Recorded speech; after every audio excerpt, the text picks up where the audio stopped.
Cuento de Navidad. Charles Dickens. Para empezar, Marley había muerto. Sobre ello no había ni la menor sombra de duda. La partida de defunción estaba firmada por el cura, por el sacristán, por el encargado de las pompas fúnebres y por el presidente del duelo. Scrooge la había firmado y la firma de Scrooge circulaba sin inconveniente en la bolsa, cualquiera que fuera el papel donde la fijara. El viejo Marley estaba tan muerto como un clavo de puerta aguardad. Con esto no quiero decir que yo conozca, por mí mismo, lo que hay de especialmente muerto en un clavo. Si me dejara llevar de mis opiniones, creería mejor que un clavo de ataúd es el trozo de hierro más muerto que puede existir en el comercio. Pero como la sabiduría de nuestros antepasados brilla en las comparaciones, no me atrevo, con mis profanas manos, a tocar a tan venerados recuerdos. De otra manera, ¿qué sería de nuestro país? Permítime, pues, repetir enérgicamente que Marley estaba tan muerto como un clavo de puerta. ¿Lo sabía así Scrooge? A no dudarlo. Forzosamente debía de saberlo. Scrooge y él, por espacio de no sé cuántos años, habían sido socios. Scrooge era su único ejecutor testamentario, su único administrador, su único poderaviente, su único legatario universal, su único amigo, el único que acompañó el féretro, aunque, a con acento decir verdad, este tristísimo suceso no le sobrecogió de modo que no pudiera, en el mismo día de los funerales, mostrarse como hábil hombre de negocios y llevar a cabo una venta de las más productivas. El recuerdo de los funerales de Marley me coloca otra vez en el punto donde he empezado. No cabe duda en que Marley había fallecido, circunstancia que debe fijar mucho nuestra atención, porque si eneó la presente historia no tendría nada de maravillosa. Si no estuviéramos convencidos de que el padre de Hamlet ha muerto antes de que la tragedia de principio, no tendría nada de extraño que lo viéramos pasear al pie de las murallas de la ciudad y expuesto a la intemperie. Lo mismo exactamente, que si viéramos a otra persona de edad provecta pasearse a horas desusadas en medio de la oscuridad de la noche y por lugares donde soplara un viento helador. Verbigracia, el cementerio de San Pablo, y tratándose del padre de Hamlet, tan solo impresiona la ofuscada imaginación de su hijo. Scrooge no borró jamás el nombre del viejo Marley. Todavía lo conservaba escrito, años después, encima de la puerta del almacén, Scrooge y Marley. La casa de comercio era conocida bajo esta razón. Algunas personas poco al corriente de los negocios lo llamaban Scrooge. Otras, Marley sencillamente, mas él contestaba por los dos nombres. Para él no constituía más que uno.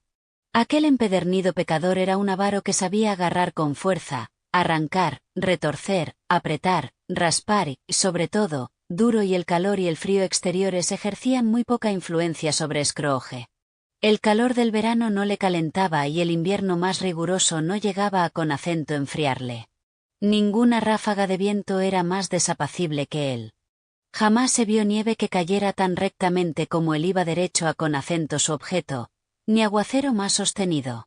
El mal tiempo no encontraba manera de mortificarle, las lluvias más copiosas, la nieve, el granizo no podían jactarse de tener sobre él más que una ventaja, la de que caían con profusión. Scrooge no conoció nunca esta palabra.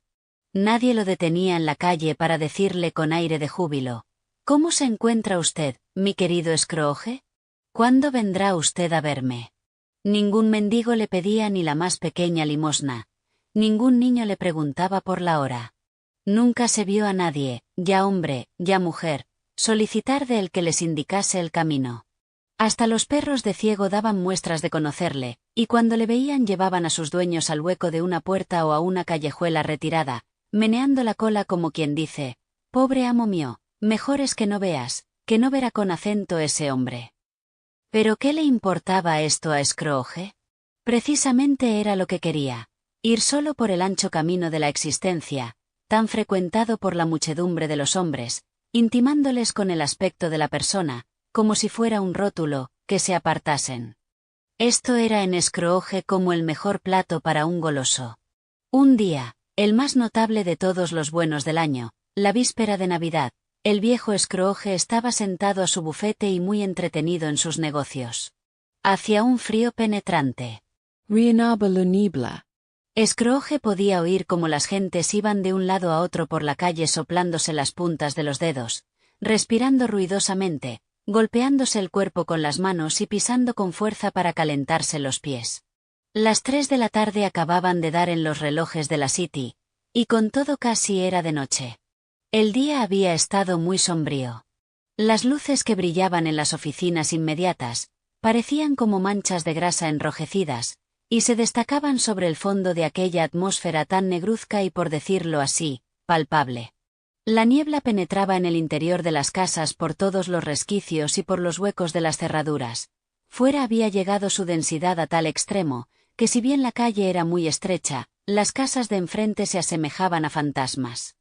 Al contemplar cómo aquel espeso nublado descendía cada vez más, envolviendo todos los objetos en una profunda oscuridad, se podía creer que la naturaleza trataba de establecerse allí para explotar una cervecería en grande escala.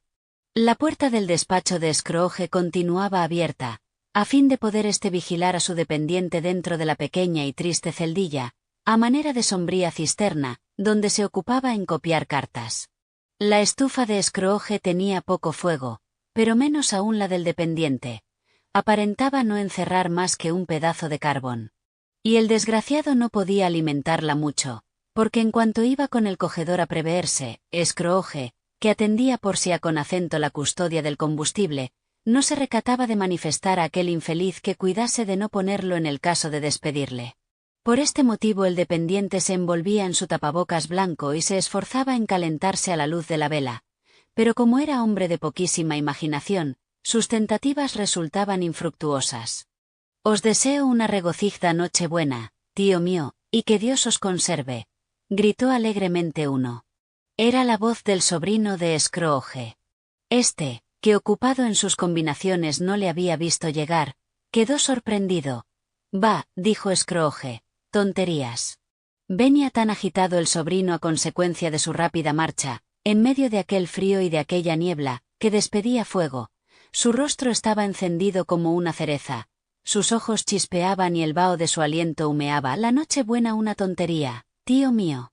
¿No es esto sin duda lo que queréis decir?» «Ese y con acento tal», dijo Scrooge. «Una regocijada noche buena. ¿Qué derecho os asiste para estar contento? ¿Qué razón para abandonaros a unas alegrías tan ruinosas? Bastante pobre sois». «Vamos, vamos», dijo alborozadamente el sobrino. «¿En qué derecho os apoyáis para estar triste? ¿En qué motivo para entregaros con acento esas abrumadoras cifras? Usted es bastante rico», «Va», dijo Scrooge, que por entonces no encontraba otra contestación mejor que dar, y su «va» fue seguido de la palabra de antes. «Tonterías». «No os pongáis de mal humor, tío mío», exclamó el sobrino. «¿Y cómo no ponerme, cuando se vive en un mundo de locos cual lo es este? Una regocijada noche buena. Váyanse al diablo todas ellas. ¿Qué es la Navidad, sino una época en que vencen muchos pagarés y en que hay que pagarlos aunque no se tenga dinero? Un día en que os encontráis más viejo de un año, y no más rico de una hora. Un día en que después de hacer el balance de vuestras cuentas, observáis que en los 12 meses transcurridos no habéis ganado nada.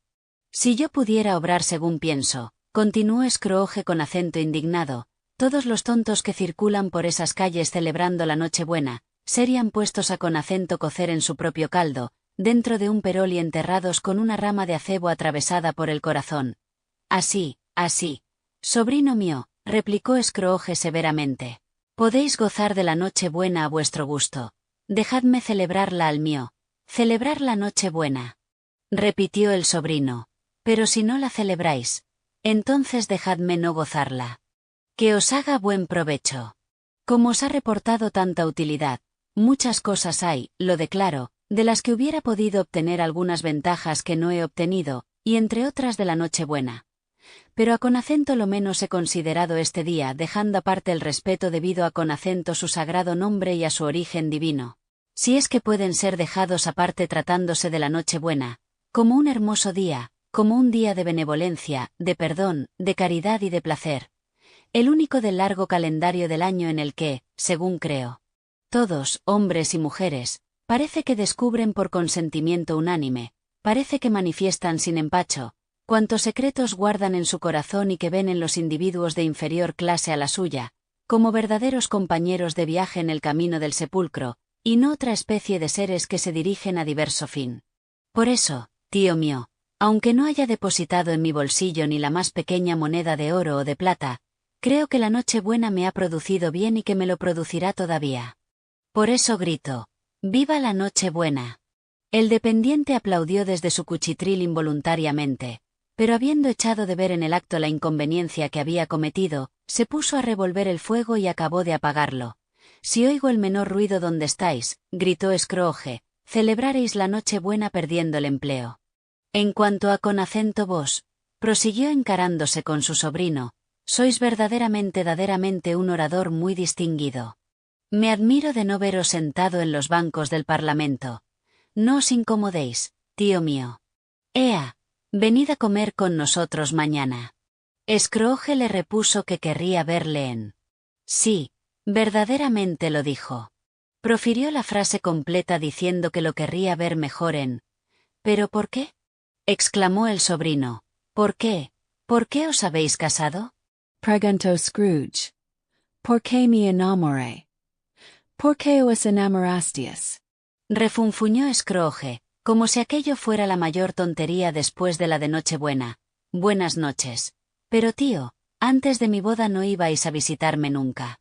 ¿Por qué la erigís en pretexto para no ir ahora? Buenas noches, dijo Scrooge. Nada deseo, nada solicito de vos. ¿Por qué no hemos de ser amigos? Buenas noches, dijo Scrooge.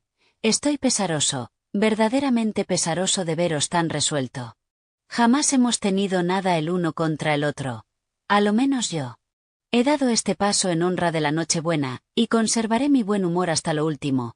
Por lo tanto os deseo una felicísima Nochebuena. Buenas noches, dijo Scrooge. Y un buen principio de año. Buenas noches. Y el sobrino abandonó el despacho sin dar la más pequeña muestra de descontento. Antes de salir a la calle se detuvo para felicitar al dependiente quien, aunque helado, sentía más calor que Scrooge, y le devolvió cordialmente la felicitación. «He ahí otro loco», murmuró Scrooge que los estaba oyendo. Un dependiente con 15 chelines por semana, esposa e hijos, hablando de la Nochebuena. Hay para encerrarse en un manicomio. Aquel loco perdido, después de saludar al sobrino de Scrooge, introdujo otras dos personas. Dos señores de buen aspecto, de figura simpática, que se presentaron, sombrero en mano, a ver a Mr. Scrooge. Scrooge y Marley, si no me equivoco, dijo uno de ellos consultando una lista. ¿A quién tengo el honor de hablar, a Mr. Scrooge o a Mr. Marley? Mr. Marley falleció hace 7 años, contestó Scrooge. Justamente se cumplen esta noche misma. No abrigamos la menor duda en que la generosidad de dicho señor estará dignamente representada por su socio sobreviviente, dijo uno de los caballeros presentando varios documentos que le autorizaban para postular. Y lo estaba sin duda, porque Scrooge y Marley se parecían como dos gotas de agua. Al oír la palabra generosidad, Scrooge frunció las cejas, movió la cabeza y devolvió los documentos a su dueño. En esta alegre época del año, Mr. Scrooge, dijo el postulante tomando una pluma, deseamos, más que en otra cualquiera, reunir algunos modestos ahorros para los pobres y necesitados que padecen terriblemente a consecuencia de lo crudo de la estación. Hay miles que carecen de lo más necesario, y cientos de miles que ni aun el más pequeño bienestar pueden permitirse. ¿No hay cárceles?, preguntó Scrooge. Oh, muchas, contestó el postulante dejando la pluma. ¿Y los asilos no están abiertos?, prosiguió Scrooge. Seguramente, caballero, respondió el otro. Pluguiera a Dios que no lo estuviesen. ¿Las correcciones disciplinarias y la ley de pobres rigen todavía?, preguntó Scrooge. Siempre y se las aplica con frecuencia. Ah, temía, en vista de lo que acabáis de decirme, que por alguna circunstancia imprevista, no funcionaban ya tan útiles instituciones. Me alegro de saber lo contrario, dijo Scrooge.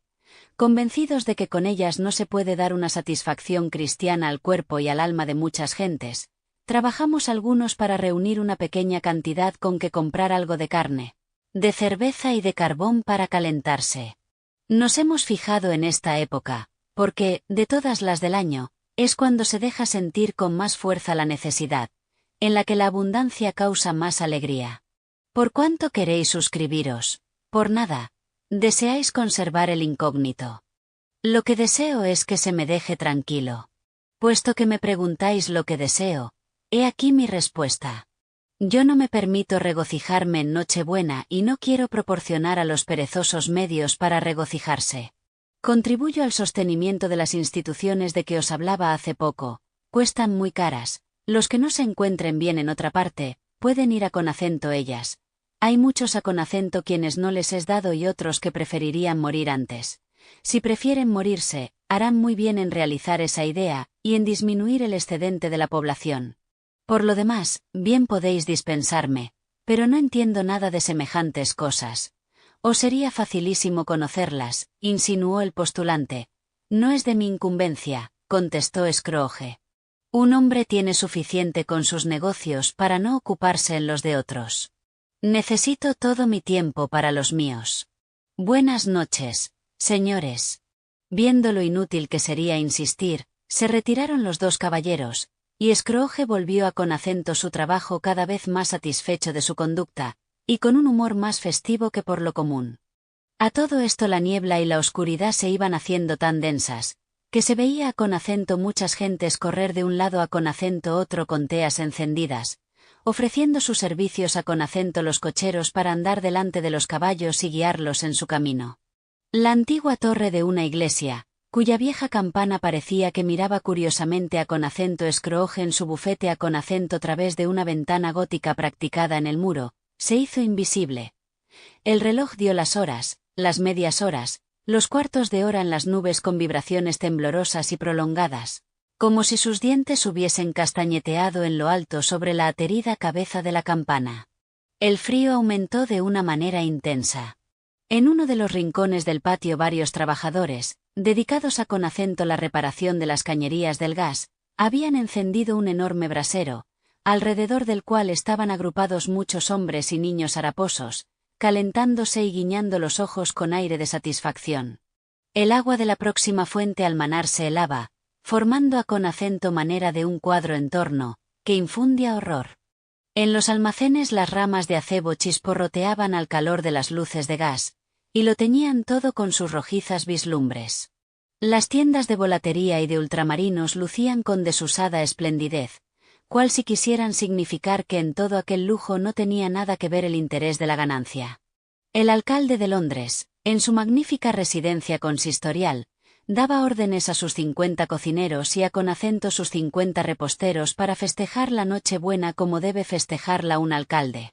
Y hasta el sastrecillo remendón a Conacento, quien aquella autoridad había condenado el lunes precedente a Conacento una multa por haberlo encontrado ebrio y armando un barullo infernal en la calle, se preparaba para la comida del día siguiente, mientras que su escuálida mujer, llevando en sus brazos un no menos escuálido Rorro, se encaminaba a Conacento la carnicería para hacer sus compras. A todo esto la niebla va en aumento, el frío va en aumento, frío helador, intenso.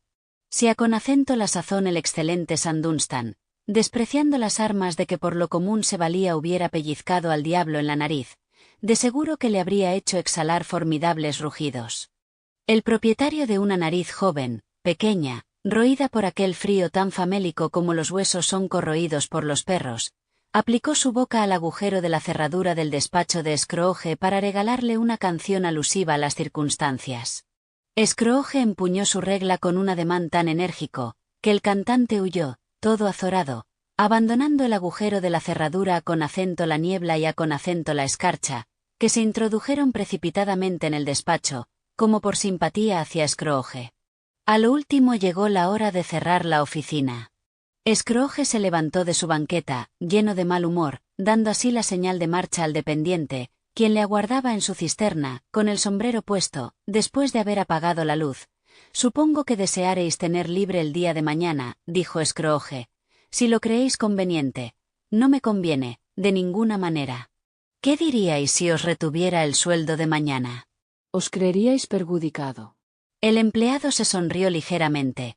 Y sin embargo, continuó Scrooge, A mí no me consideráis como perjudicado, con acento pesar de que os pago un día por no hacer nada. El empleado hizo observar que aquello no tenía lugar más que una sola vez cada año. Pobre fundamento para meter la mano en el bolsillo de un hombre todos los 25 de diciembre, dijo Scrooge abotonándose la levita hasta el cuello. Supongo que necesitaréis todo el día, pero confío en que me indemnizaréis pasado mañana viniendo más temprano. El dependiente lo prometió y Scrooge salió refunfuñando. El almacén quedó cerrado en un santiamén, y el dependiente, dejando colgar las dos puntas de su tapabocas hasta el borde de la chaqueta, echó a todo correr en dirección a Conacento su morada para jugar a Conacento la gallina ciega. Scrooge comió en el mezquino bodegón donde lo hacía comúnmente. Después de haber leído todos los periódicos, y ocupado el resto de la noche en recorrer su libro de cuentas, se dirigió a su casa para acostarse.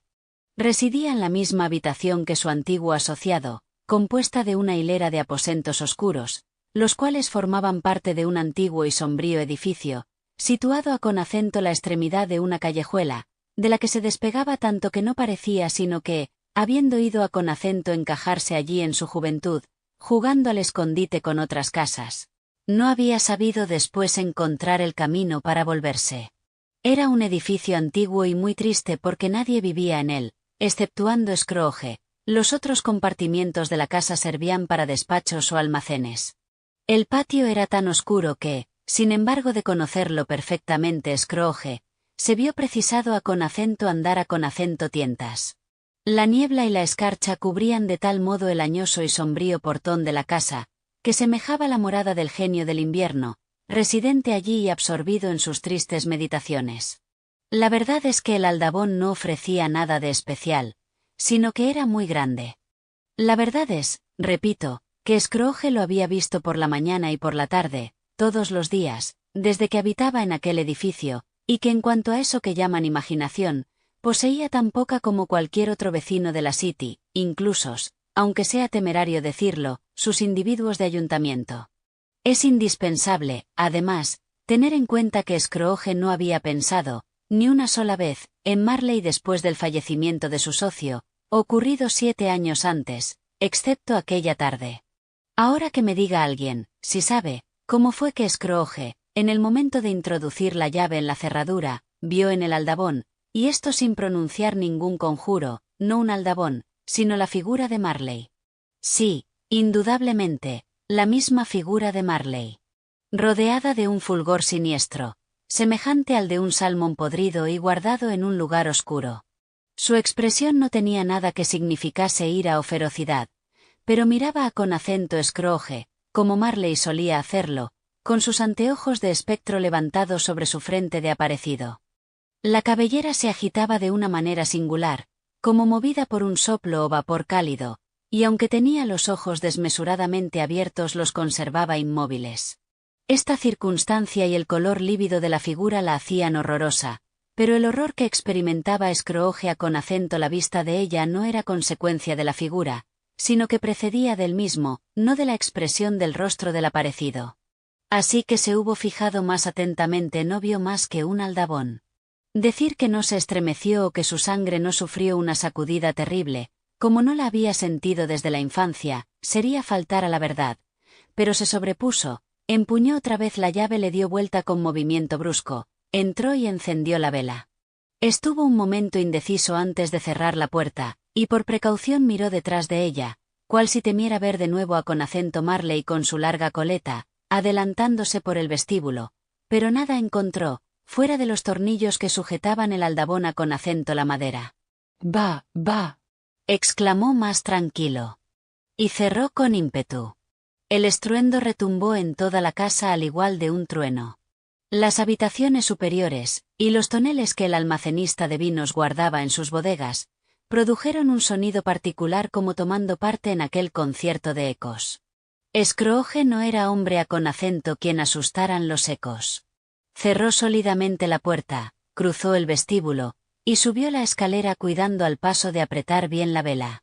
Habláis algunas veces de las anchurosas escaleras de los edificios antiguos, en las cuales cabe perfectamente una carroza arrastrada por 6 caballos, pero os aseguro que la de Scrooge era mayor, porque había capacidad en ella para contener un carruaje fúnebre subiéndolo cruzado con las portezuelas mirando a con acento los tramos de escalera y la lanza tocando al muro.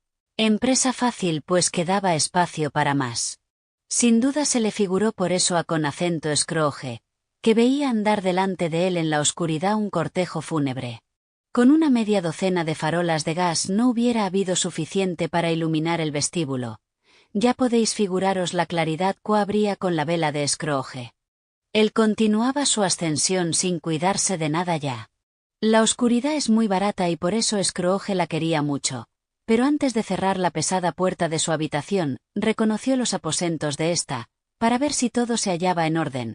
¿Acaso adoptó tal precaución, acordándose ligeramente de la inquietud que la misteriosa figura le había causado? El salón, la alcoba, los departamentos de desahogo, todo estaba en orden. Nadie había debajo de la mesa, nadie en el sofá. En el fogón lucía un mísero fuego. La cuchara y la taza estaban ya dispuestas y sobre las ascuas un perolillo con agua de avena. A nadie encontró debajo de la cama, a con acento nadie en su gabinete, a con acento nadie dentro de la bata que estaba, en forma sospechosa, pendiente de un clavo. Completamente tranquilo ya, Scrooge cerró la puerta con doble vuelta, precaución que no tomaba nunca, y asegurado contra toda sorpresa, se quitó la corbata, se puso la bata. El fuego era positivamente mísero, tan mísero que no servía para nada en una noche como aquella. Scrooge se vio precisado a aproximarse mucho a él, a acobillarlo, digámoslo así, para experimentar alguna sensación de calor. El cuerpo del fogón construido hacía mucho tiempo, por algún fabricante holandés, estaba recubierto de azulejos flamencos donde se veían representadas escenas de la Sagrada Escritura. Había Abel y Caín, hijos de Faraón, reinas de Sabá, ángeles bajando del cielo sobre nubes que se parecían a con acento lechos de pluma, Abraham, Baltasar, apóstoles embarcándose en esquifes a con acento modo de salseras. Cientos de figuras capaces de distraer la imaginación de Scrooge, y sin embargo el rostro de Marley sobrepujaba a con acento todo. Si cada uno de aquellos azulejos hubiera empezado por tener las figuras borradas, y la facultad de imprimir en su superficie algo de los pensamientos sueltos de Scrooge, cada azulejo habría presentado la cabeza del viejo Marley. Necedades, dijo Scrooge y dio a con acento recorrer la habitación. Después de algunas vueltas se sentó. Como tenía la cabeza echada hacia atrás, sobre el respaldo de la butaca, sus ojos se detuvieron, por casualidad, en una campanilla que ya no servía, suspendida del techo y que comunicaba con el último piso del edificio, para un objeto desconocido. Con la mayor sorpresa, con inexplicable terror, observó Scrooge que ver la campanilla y ponerse ésta en movimiento fue todo uno. Al principio se balanceaba suavemente, tanto que apenas producía sonido, pero muy luego aumentó considerablemente y todas las campanillas de la casa acompañaron a con acento la primera. El repiqueteo no duró más que medio minuto o un minuto, mas a con acento Scrooge se le figuró tan prolongado como una hora. Las campanillas terminaron cual si todas hubieran empezado a con acento la vez. A este ruido sucedió otro de hierros que procedía de los subterráneos, como si alguien arrastrase una larga cadena sobre los toneles del almacenista de vinos. Scrooge recordó entonces haber oído referir, que en las casas donde existían duendes, estos se presentaban siempre con cadenas.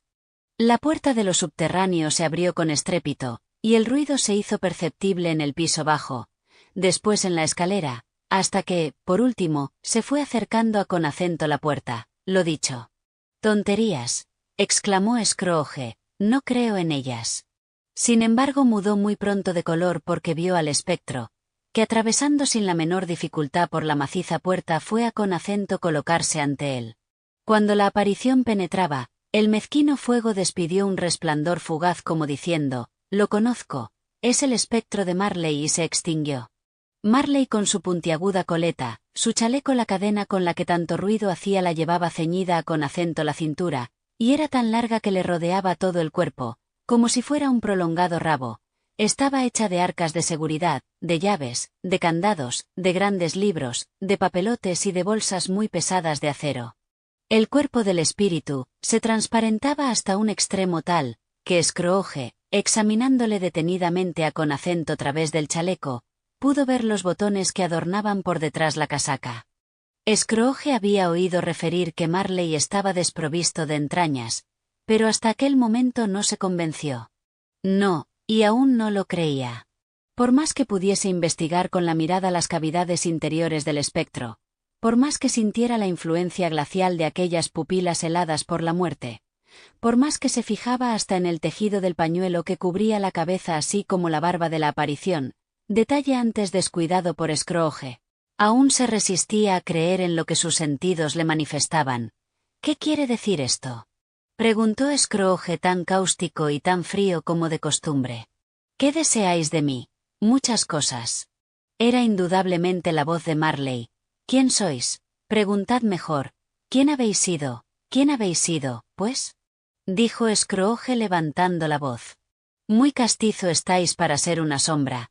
En el mundo fui socio vuestro. ¿Podéis sentaros?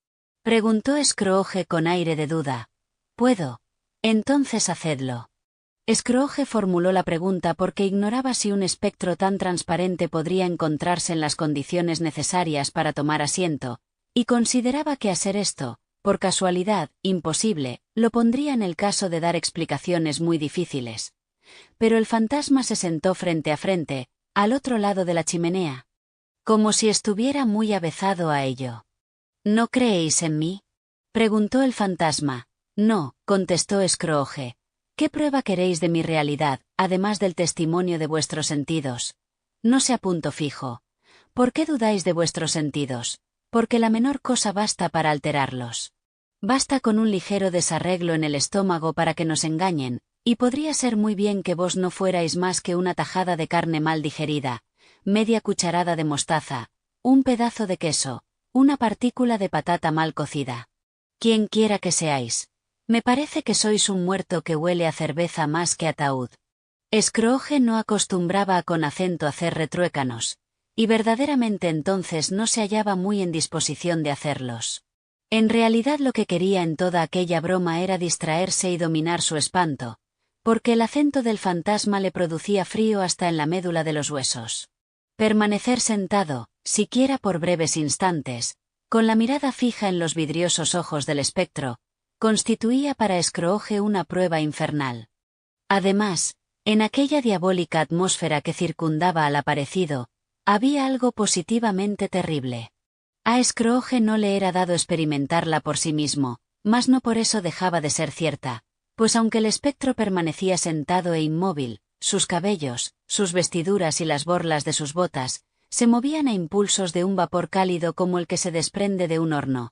¿Veis este limpiadientes?, dijo Scrooge volviendo a su sistema, con objeto de sobreponerse al espanto que le poseía, y de apartar de sí aunque no fuera más que por un segundo, la mirada del aparecido, fría como el mármol. Sí, pero si no lo miráis, eso no impide que lo vea. Pues bien, si ahora me lo tragara, durante lo que me queda de existencia me verá asediado por una multitud de diablillos, pura creación de mi mente. Tontería. Os digo que es una tontería. Al oír el espectro semejante palabra, dio un terrible alarido y sacudió su larga cadena, que le rodeaba la cabeza, como si sintiese la necesidad de hacerlo a causa de la temperatura. Scrooge se arrodilló ocultando la cara con las manos. Misericordia, dijo. Terrorífica aparición, ¿por qué vienes a atormentarme, alma mundanal? ¿Crees o no crees en mí? Creo, dijo Scrooge, pues no hay otro remedio. Mas ¿por qué pasean el mundo los espíritus y vienen a buscarme? Porque es una obligación de todos los hombres que el alma contenida en ellos se mezcle con las de sus semejantes y viaje por el mundo. Si no lo verifica durante la vida, está condenada a con acento practicarlo después de la muerte, compelida a con acento vagare desdichado de mí. Por el mundo y a con acento ser testigo inútil de muchas cosas en las que no le es dado tener parte, siendo así que hubiera podido gozar de ellas en la tierra como los demás, utilizándolas para su dicha. El aparecido lanzó un grito, sacudió la cadena y se retorció las fantásticas manos. ¿Estáis encadenado?, preguntó Scrooge. ¿Por qué? Arrastro la cadena que durante toda mi vida he forjado yo mismo, respondió el fantasma. Yo soy quien la ha labrado eslabón a eslabón, vara a vara. Yo quien la ha ceñido a mi cuerpo libremente y por mi propia voluntad, para arrastrarla siempre, porque ese es mi gusto. El modelo se os presenta bien singular, ¿no es cierto? Scrooge temblaba más cada vez. ¿Queréis saber, continuó el espectro, el peso y la longitud de la enorme cadena que os preparáis? Hace hoy 7 años era tan larga y tan pesada como esta. Después habéis continuado aumentándola. Buena cadena es ya.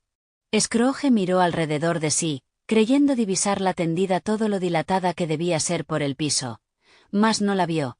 Marley, exclamó con aire suplicante, mi viejo Marley, háblame, dime algunas palabras de consuelo. Mi alma no se separó nunca de mi mostrador. No traspasó, como sabéis, los reducidos límites de nuestro despacho, y aquí porque ahora tengo necesidad de hacer tantos penosos viajes. Scrooge seguía la costumbre de meterse las manos en los bolsillos del pantalón cuando se entregaba a sus meditaciones. Reflexionando sobre lo que le había dicho el fantasma, hizo como se acaba de indicar, pero continuando arrodillado y con los ojos bajos. Muy retrasado debéis estar, Marley, dijo, con humildad y deferencia Scrooge, que nunca dejaba de ser hombre de negocios. Retrasado, repitió el fantasma. Lleváis ya 7 años de muerto y aún dura vuestro viaje. Durante ese tiempo no ha habido para mi tregua ni reposo. Siempre he estado bajo el torcedor del remordimiento. ¿Viajáis deprisa? En las alas del viento. Mucho habéis debido ver en 7 años. Al oír esto el aparecido dio un tercer grito, y produjo con su cadena un choque tan horrible, en medio del silencio de la noche, que a oírlo la ronda, hubiera tenido motivo para aprehender a aquellos perturbadores del sosiego público. «Oh! Cautivo, encadenado, lleno de hierros», exclamó, por no haber tenido presente que todos los hombres deben asociarse para el gran trabajo de la humanidad, prescrito por el Ser Supremo, para perpetuar el progreso, porque este globo debe desaparecer en la eternidad, antes de haber desarrollado el bien de que es susceptible. Por no haber tenido presente que la multitud de nuestros tristes recuerdos no podía compensar las ocasiones que hemos desaprovechado en nuestra vida, y con todo, así me he conducido, desdichado de mí. Así me he conducido. Sin embargo os mostrasteis siempre como hombre exacto y como inteligente en negocios, balbuceó Scrooge, que empezaba a con acento reponerse un poco. «¿Los negocios?», gritó el aparecido, retorciéndose de nuevo las manos. «La humanidad era mi negocio. El bien general era mi negocio. La caridad, la misericordia, la benevolencia eran mis negocios. Las operaciones del comercio no constituían más que una gota de agua en el vasto mar de mis negocios». Y levantando la cadena todo lo que permitía el brazo, como para mostrar la causa de sus estériles lamentos, la dejó caer pesadamente en tierra, sin levantarlos nunca hacia esa fulgurante estrella que sirvió de guía a los Reyes Magos hasta él. «Sí, creo que sería mejor que no se presentaran», dijo Scrooge. «Sin sus visitas caeríais en la misma desgracia que yo. Aguardad la presentación del primero así que el reloj de la 1. ¿No podrían venir todos juntos para que acabáramos de una vez?», insinuó Scrooge. «Aguardad al segundo en la siguiente noche y a la misma hora, y al tercero en la subsiguiente, así que haya sonado la última campanada de las 12. No contéis con volverme a ver, pero por conveniencia vuestra, cuidad de acordaros de lo que acaba de suceder entre nosotros». Después de estas palabras el espectro recogió el pañuelo que estaba encima de la mesa, y se lo ciñó como lo tenía al principio, por la cabeza y por la barba. Scrooge lo notó por el ruido seco que hicieron las mandíbulas al ajustarse con la sujeción. Entonces se determinó a alzar los ojos, y vio al aparecido delante de él, puesto de pie, y llevando arrollada al brazo la cadena. La aparición se puso en marcha, caminando hacia atrás. A cada paso suyo se levantaba un poco la ventana, de suerte que cuando el espectro llegó a ella se hallaba completamente abierta. Hizo una señal a Scrooge para que se acercara y éste obedeció.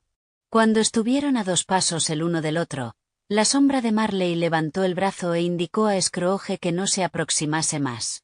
Scrooge se detuvo, no precisamente por obediencia, sino por sorpresa y temor, pues en el momento en que el fantasma levantó el brazo, se oyeron rumores y ruidos confusos en el aire, sonidos incoherentes de lamentaciones, voces de indecible tristeza, gemidos de remordimiento. El fantasma, después de haber prestado atención por un breve instante, se unió al lúgubre coro, Desvaneciéndose en el seno de aquella noche tan sombría, Scrooge fue tras él hasta la ventana y miró por ella dominado de insaciable curiosidad. El espacio se hallaba lleno de fantasmas errantes, que iban de un lado para otro como almas en pena exhalando al paso tristes y profundos gemidos. Todos arrastraban una cadena como el espectro de Marley. Algunos pocos flotaban encadenados juntos, ninguno en libertad. Varios otros eran conocidos de Scrooge. Entre estos había particularmente un viejo fantasma, encerrado en un chaleco blanco que tenía adherido al pie un enorme anillo de hierros y que se quejaba lastimosamente de no poder prestar socorro a una desdichada mujer y a su hijo, a quienes veía por bajo de él refugiados en un hueco de puerta. El suplicio de todas aquellas sombras consistía, evidentemente, en querer con ansia, aunque sin resultado, mezclarse en las cosas mundanales para hacer algún bien, pero no podían. Aquellos seres vaporosos se disiparon en la niebla, o la niebla los envolvió en sus sombras. Scrooge no pudo averiguar nada, las sombras y sus voces se desvanecieron a la vez, y la noche volvió a tomar su primer aspecto. Scrooge cerró la ventana, y examinó cuidadosamente la puerta por donde había entrado el espectro. Estaba cerrada con doble vuelta, según él la dejara, y el cerrojo corrido. Trató, como antes, de decir tontería, pero se detuvo en la primera sílaba, porque sintiéndose acometido de una imperiosa necesidad de descansar, bien por las fatigas del día, o de aquella breve contemplación del mundo invisible, o del triste diálogo sostenido con el espectro, o de lo avanzado de la hora, se fue a la cama y acostándose, sin desnudarse, cayó en un profundo sueño. Cuando Scrooge despertó reinaba tan grande oscuridad, que no le fue posible distinguir la transparencia de la ventana sobre el fondo de la pared. Trataba de inquirir con sus ojos de lince, pero inútilmente. En esto, el reloj de una iglesia vecina empezó a sonar y Scrooge contó 4 cuartos, pero con grande admiración suya la pausada campana dio 7 golpes, después 8 y hasta 12. Medianoche. Luego llevaba 2 horas no más en la cama. El reloj iba mal. Sin duda algún carámbano de hielo debía haberse introducido en la maquinaria a medianoche. Scrooge apretó el resorte de su reloj de repetición para asegurarse de la hora y rectificar la que había oído. El reloj de bolsillo dio también 12 campanadas rápidamente y se detuvo. No es posible que yo haya dormido todo un día y parte de una segunda noche. No es posible que le haya sucedido alguna cosa al sol y que sea medianoche a mediodía, como esta reflexión era para inquietarle. Dejó la cama y se fue a la ventana. Tuvo que quitar con las mangas el hielo que había sobre los cristales para ver algo, y aun entonces no pudo divisar gran cosa. Únicamente vio que la niebla era muy espesa, que hacía mucho frío y que las gentes no iban de un lado a otro atrafagadas, como hubiera ocurrido indudablemente a ser de día. Esto le tranquilizó, porque de lo contrario, ¿qué hubiera sido de sus letras de cambio? A 3 días vista pagar a Scrooge o a la orden de Mr. Scrooge y lo demás. Scrooge volvió a la cama, y se puso a pensar y a repensar, una y mil veces, en lo que sucedía, sin comprender nada de ello. Cuanto más pensaba se confundía más, y cuanto menos trataba de pensar más pensaba. El aparecido Marley le tenía fuera de quicio. Cada vez que, como final de un maduro examen, se determinaba, en su interior, a considerar todo aquello como puro sueño, su espíritu a semejanza de un resorte oprimido, que al soltarle toma su primitiva posición, le presentaba el mismo problema: ¿ha sido o no un sueño?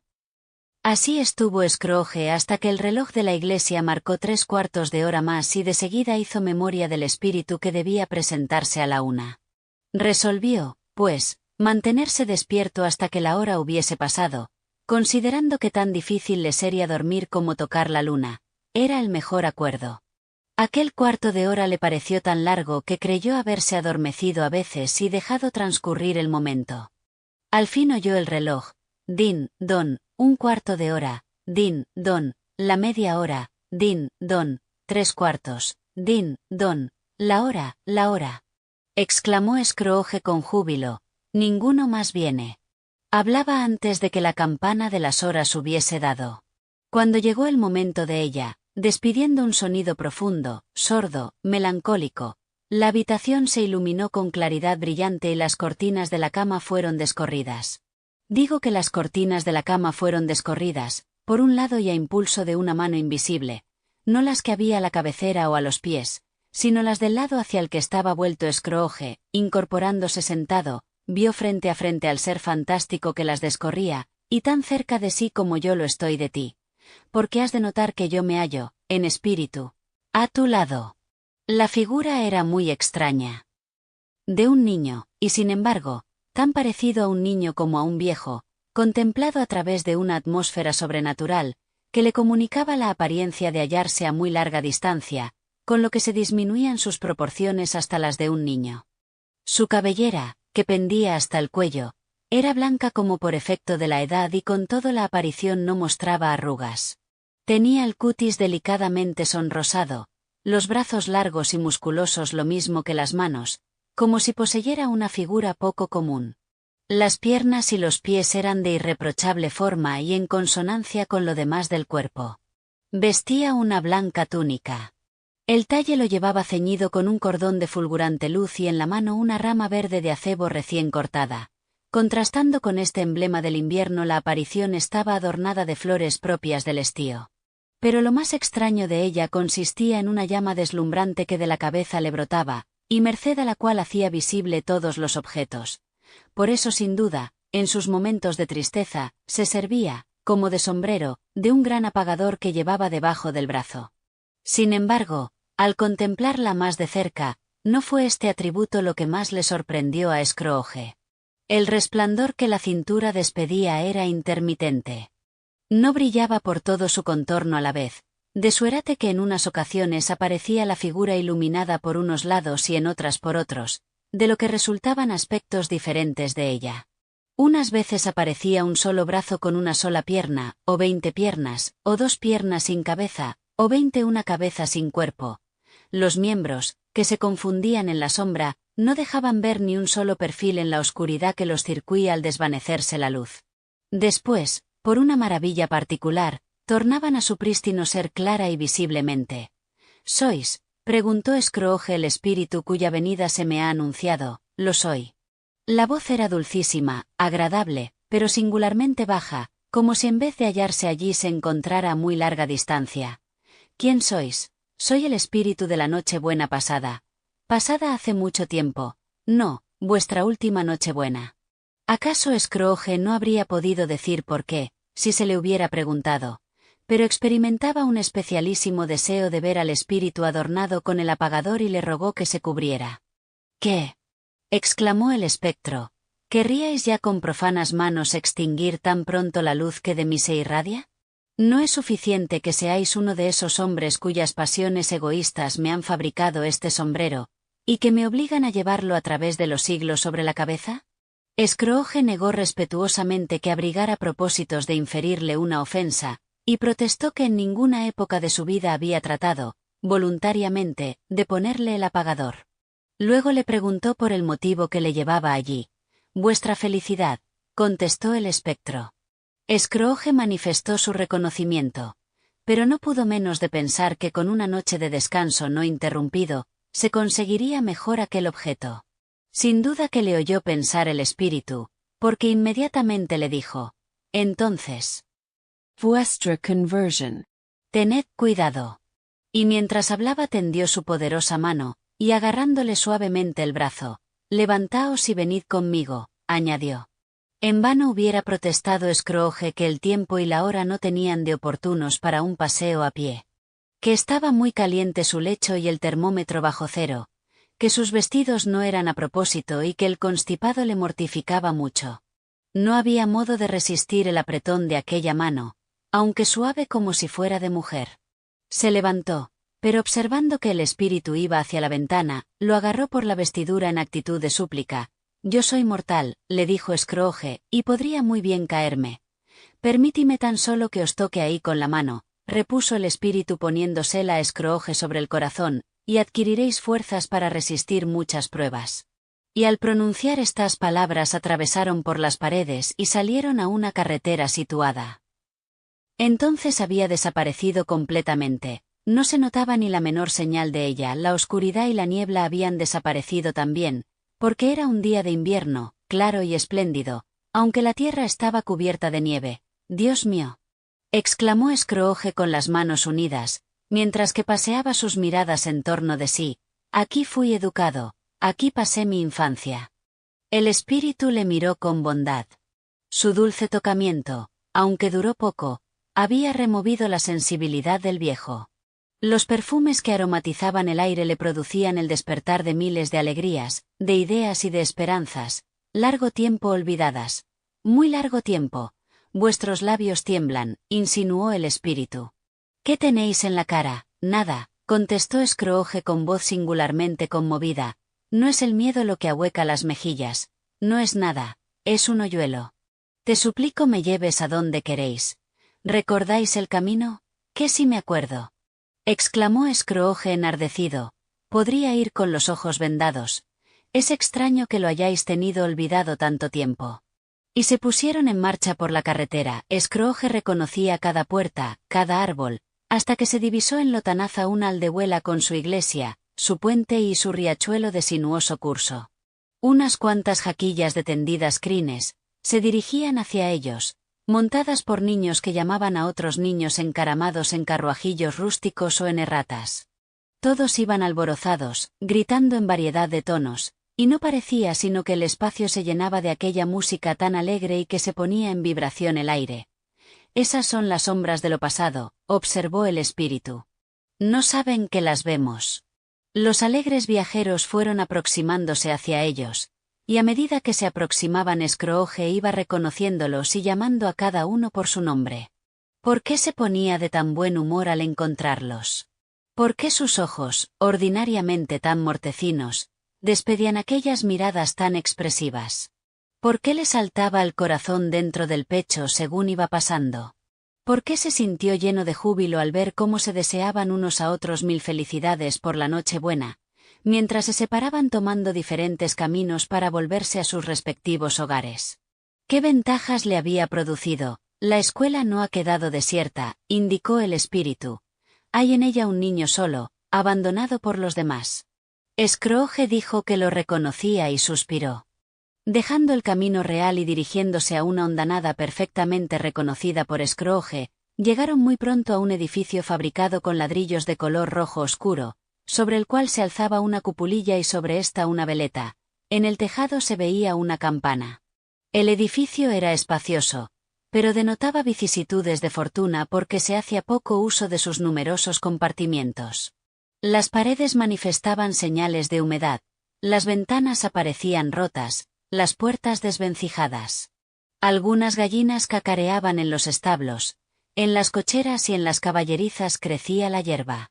En el interior no conservaba ningún resto de su antigua grandeza, porque al entrar por el oscuro vestíbulo, se notaba por las puertas entreabiertas de algunos salones la humildad de sus muebles.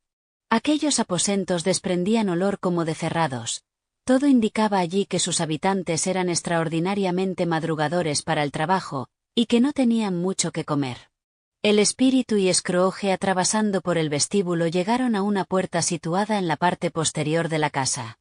Abrióse ante ellos y dejó ver una extensa sala, triste, solitaria, llena de banquetas y de pupitres de humilde puno.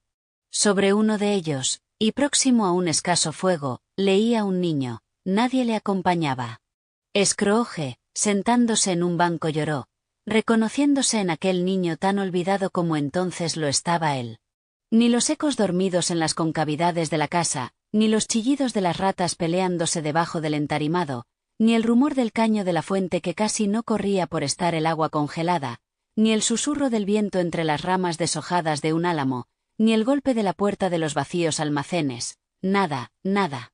Ni aun el más ligero chisporroteo de la lumbre dejó de influir, suave y dulcemente, en el pecho de Scrooge para desatar la corriente de sus lágrimas. El espíritu le tocó en el brazo, señalándole a aquel niño, aquel otro Scrooge tan entregado a la lectura.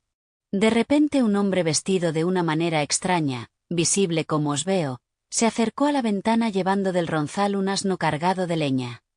«Ahí llega Ali Baba», exclamó Scrooge entusiasmado, «el excelente y honrado viejo».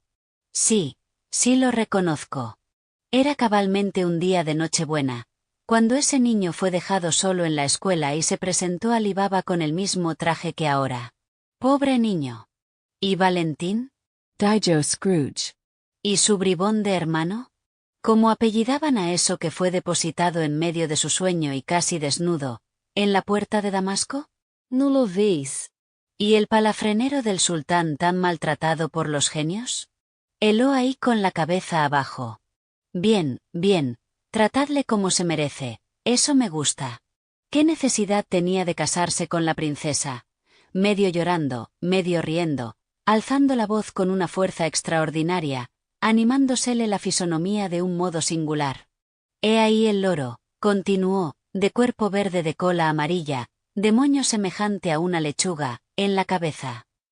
Pobre Robinson Crusoe, le gritaba el loro cuando lo vio tornar a su albergue después de haber dado vuelta a la isla. Pobre Robinson Crusoe. ¿Dónde has estado, Robinson Crusoe? El hombre creía soñar, mas no soñaba, no, era como ya sabéis, el loro. He ahí a Viernes corriendo a todo escape para salvarse. Anda deprisa, valor, Ab. Después pasando de un asunto a otro con una rapidez no acostumbrada en él, y movido de compasión por aquel otro Scrooge que leía los cuentos a que acababa de aludir. Pobre niño, dijo, y se puso a llorar de nuevo. Quería. Murmuró Scrooge metiéndose las manos en los bolsillos después de haberse enjugado las lágrimas. Pero ya es tarde. ¿Qué hay? Preguntó el espíritu. Nada, nada. Me acordaba de un niño que estuvo ayer a la puerta de mi despacho para cantarme un villancico de Nochebuena. Hubiera querido darle algo. He ahí todo. El espíritu se sonrió con ademán meditabundo, y haciéndole señal de callarse le dijo: Veamos otra Nochebuena. Proferidas estas palabras, observó Scrooge, que el niño imagen suya se había desarrollado, y que la sala estaba algo más sucia y estaba más oscura. El ensamblado de madera de las paredes aparecía con inmensas grietas, las ventanas resquebrajadas, el piso lleno de cascotes de la techumbre y las vigas al descubierto. ¿Cómo se habían verificado estos cambios? Scrooge lo ignoraba como vosotros. Sabía únicamente que aquello era un hecho irrefutable, que se encontraba allí, siempre solo, mientras que sus demás condiscípulos estaban en sus respectivas casas para gozar alegres y contentos de la Nochebuena. Entonces no leía, se limitaba a pasear a lo largo y a lo ancho, entregado a la mayor desesperación. Scrooge se volvió al espectro, y moviendo con aire melancólico la cabeza, lanzó una mirada, llena de ansiedad, a la puerta. Esta se abrió dejando penetrar a una niña de menos edad que el estudiante, la cual, dirigiéndose como una flecha hacia él, lo apretó entre sus brazos, exclamando: «Hermano querido, vengo para llevarte a casa», continuó, dando palmadas de alegría y encorvada a fuerza de reír. «Para llevarte a casa, a casa, a casa, a casa, sí», contestó ella, «a casa, ni más ni menos, y para siempre, para siempre. Papá es ahora tan bueno, en comparación de lo que era antes, que aquello se ha trocado en un paraíso. Hace pocas noches me habló con tan grande cariño, que no vacilé en solicitar otra vez que vinieras a casa, y me lo concedió, y me ha enviado con un coche para buscarte. Va a ser un hombre», continuó la niña abriendo desmesuradamente los ojos. «No volverás aquí, y por de pronto vamos a pasar reunidos las fiestas de Nochebuena de la manera más alegre del mundo. Eres verdaderamente una mujer, Paquita», exclamó el joven. Ella volvió a palmotear y a reír. Luego trató de acariciarle, pero como era tan pequeña, tuvo que empinarse sobre las puntas de los pies para darle un abrazo y tornó a reír. Por último, impaciente ya como niña, lo arrastró hacia la puerta y él fue tras ella contentísimo. Una vez poderosa se dejó oír en el vestíbulo: «Bajad el equipaje de Mr. Scrooge», y apareció el maestro en persona, quien dirigiendo al joven una mirada entre adusta y benévola, le estrechó la mano en significación de despedida. Seguidamente le condujo a una sala baja, lo más helada que se podía dar, verdadera cueva donde existían muchos mapas suspendidos de las paredes, globos terrestres y celestes en los alféizares de las ventanas, objetos todos que parecían también helados por el frío de la habitación. Y allí obsequió a los jóvenes con una botellita de vino excesivamente ligero y un trozo de pastel excesivamente pesado. Al mismo tiempo hizo que un sirviente de sórdido aspecto invitase al cochero, mas agradeciendo mucho la oferta, repuso: que si se trataba del mismo vino que le habían dado a probar antes no lo deseaba. Dispuesto el equipaje, los jóvenes se despidieron cariñosamente del maestro, y subiendo al coche atravesaron llenos de alegría el jardín y salieron a la carretera, llena entonces de nieve que iba arremolinándose al paso de las ruedas como si fuera espuma. Siempre fue esa niña una criatura delicada a quien el más pequeño soplo hubiera podido marchitar, dijo ese espectro. Pero abrigaba un gran corazón. Es cierto, contestó Scrooge. No seré yo quien me oponga a ello, espíritu, líbreme Dios. Ha muerto casada y me parece que ha dejado 2 hijos. Uno solo, repuso Scrooge. Es verdad, corroboró el espectro, vuestro sobrino. Scrooge asintió y dijo brevemente.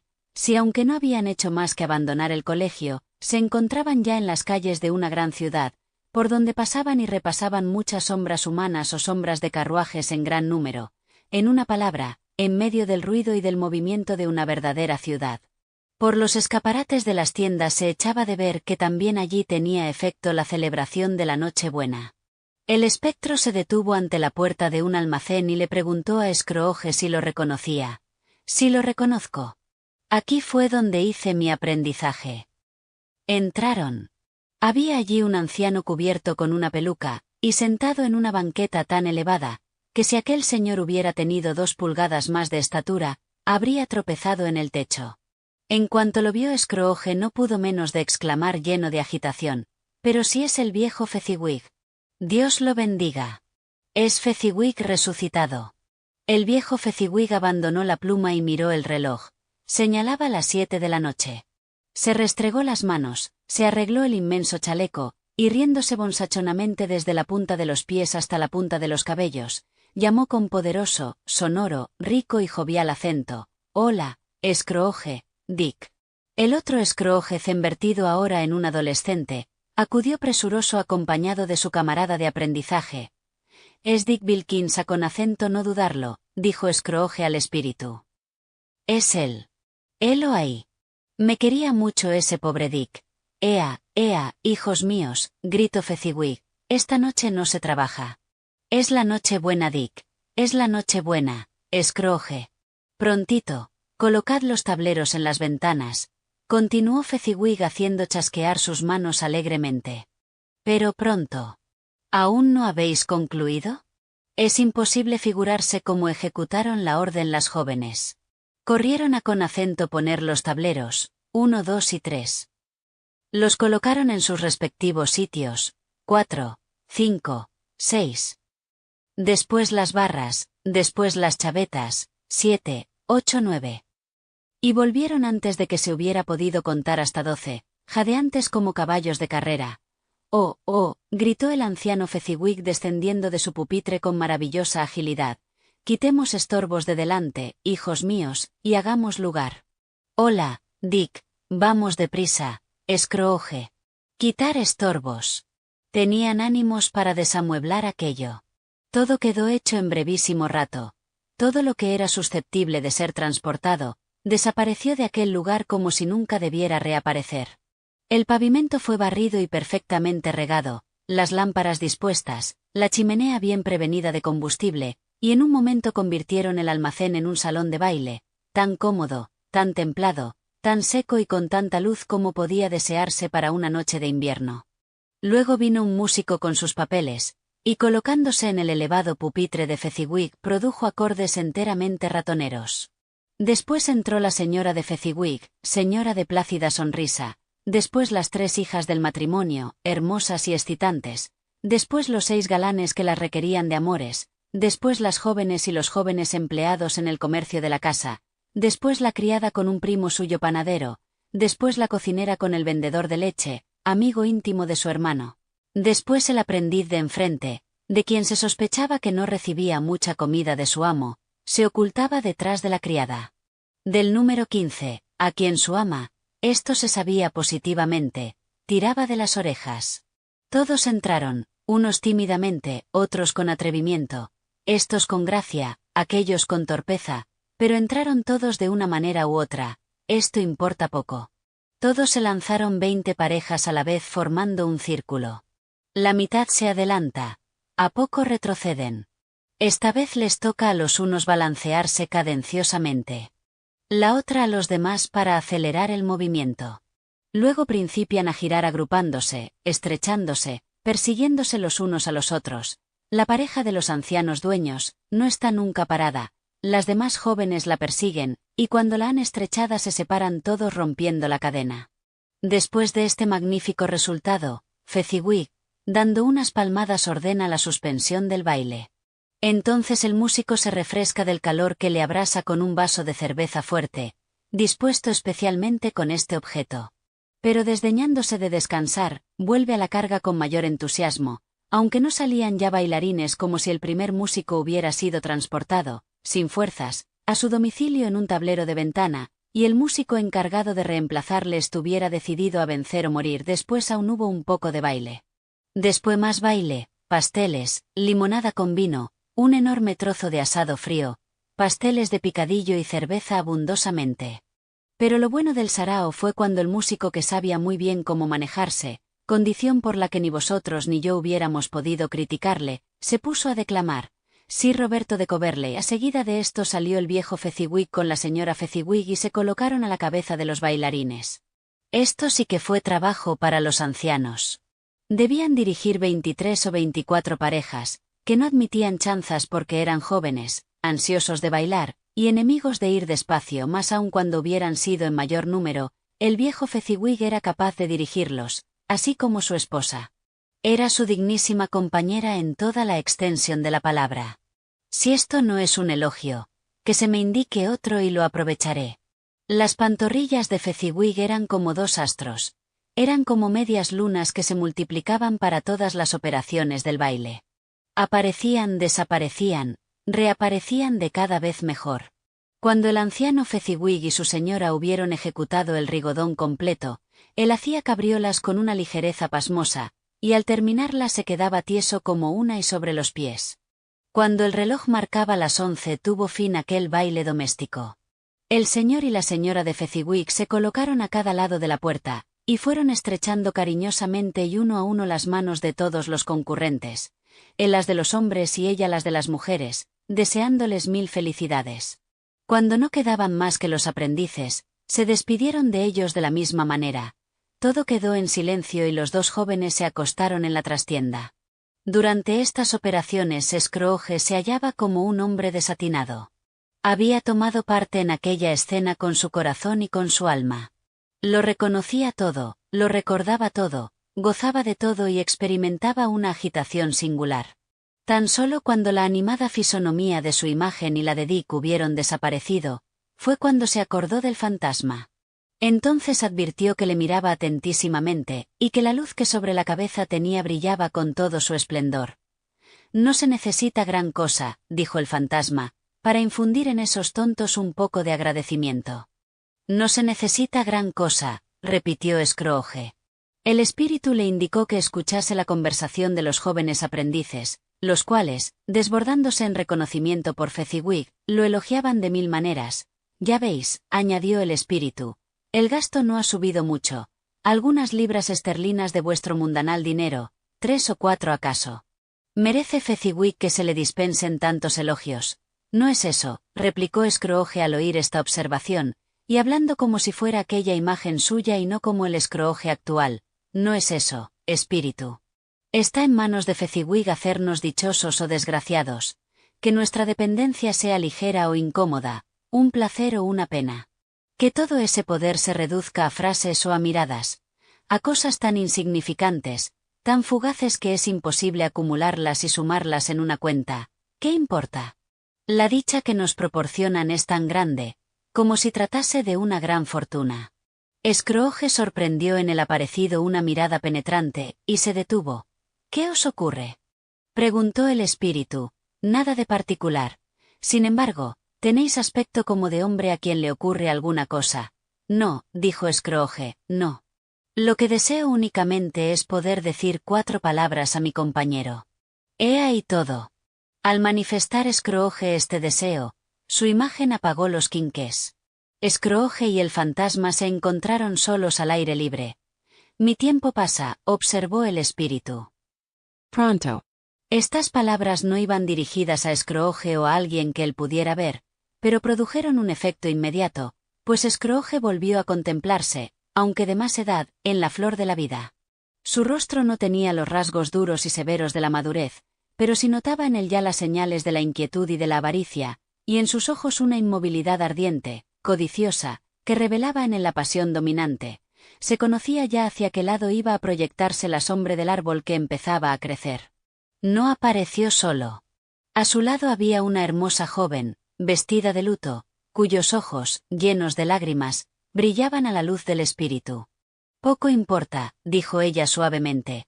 A lo menos por lo que a vos toca, otro ídolo se ha apoderado del lugar que ocupaba yo. Si es que éste puede alegraros y consolaros, como lo hubiera yo hecho también, no tendré motivos para afligirme. ¿Y qué ídolo es eso? El becerro de oro.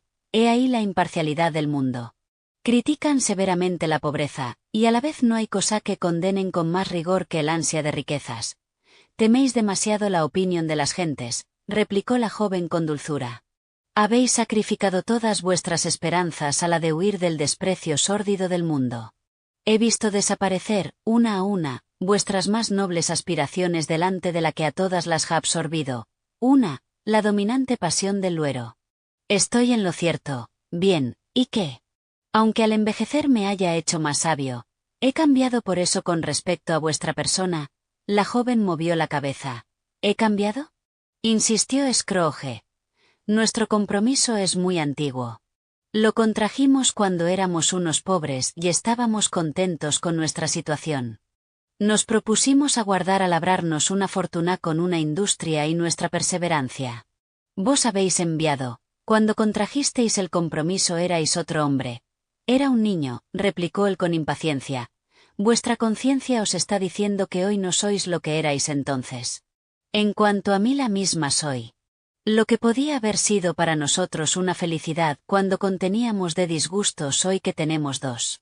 Es imposible figurarse cuántas veces y con cuánta amargura he pensado y que pueda relevaros de vuestro compromiso y devolveros la palabra. Lo he querido así, de boca no, jamás. Entonces, ¿cómo? Cambiando totalmente.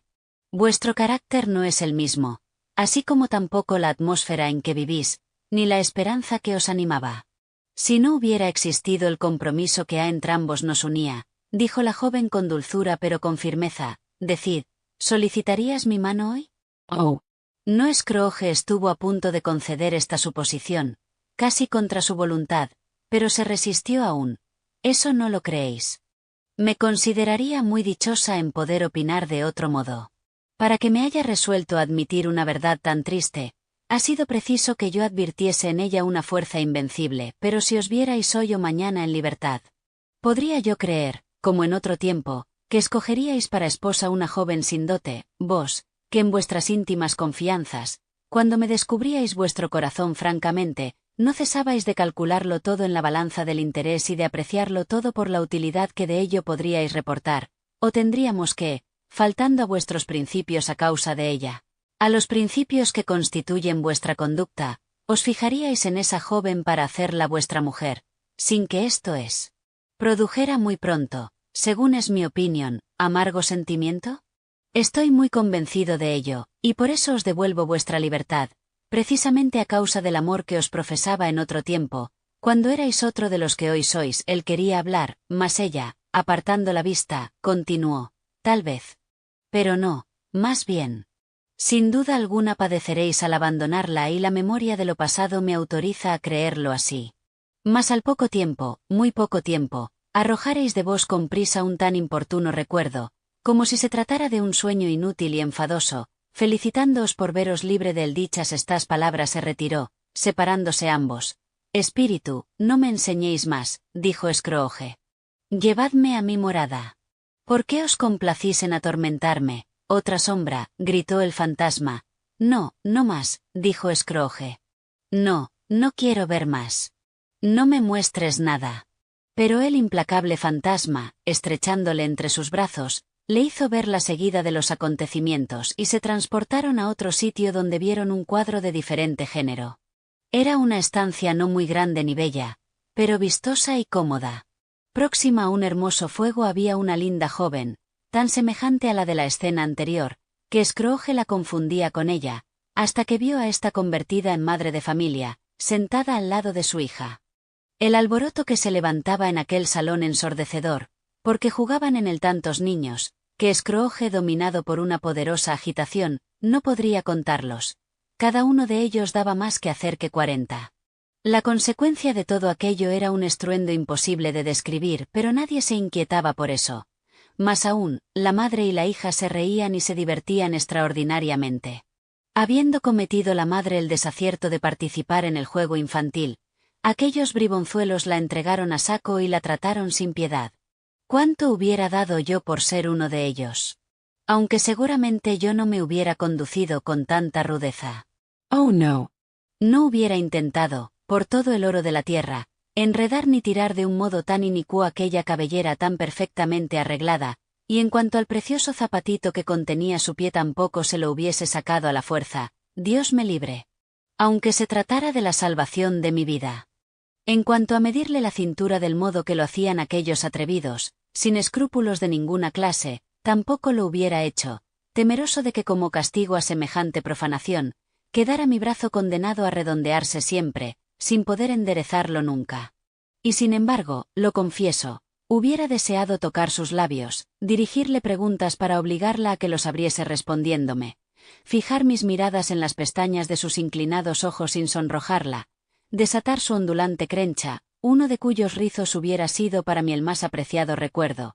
En una palabra, hubiera deseado, dígolo francamente, que me permitiera disfrutar con ella los privilegios de niño, pero siendo hombre para reconocerlos y saberlos apreciar.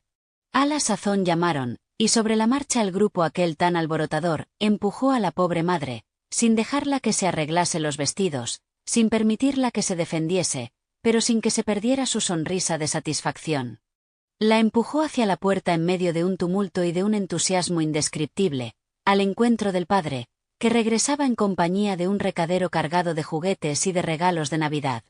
Cualquiera puede figurarse los gritos, las batallas, los asaltos de que fue víctima el indefenso acompañante. Uno lo escala, subiéndose sobre las sillas, para registrarle los bolsillos, sacarle los paquetes, tirarle de la corbata, suspenderse de su cuello, adjudicarle como demostración de cariño innumerables puñetazos en las espaldas e infinitos puntapiés en las pantorrillas. Y después con qué exclamaciones de alegría se saludaba la apertura de cada paquete. Qué desastroso efecto produce la fatal noticia de que el rorro ha sido cogido infraganti, metiéndose en la boca una sartén de azúcar perteneciente al ajuar.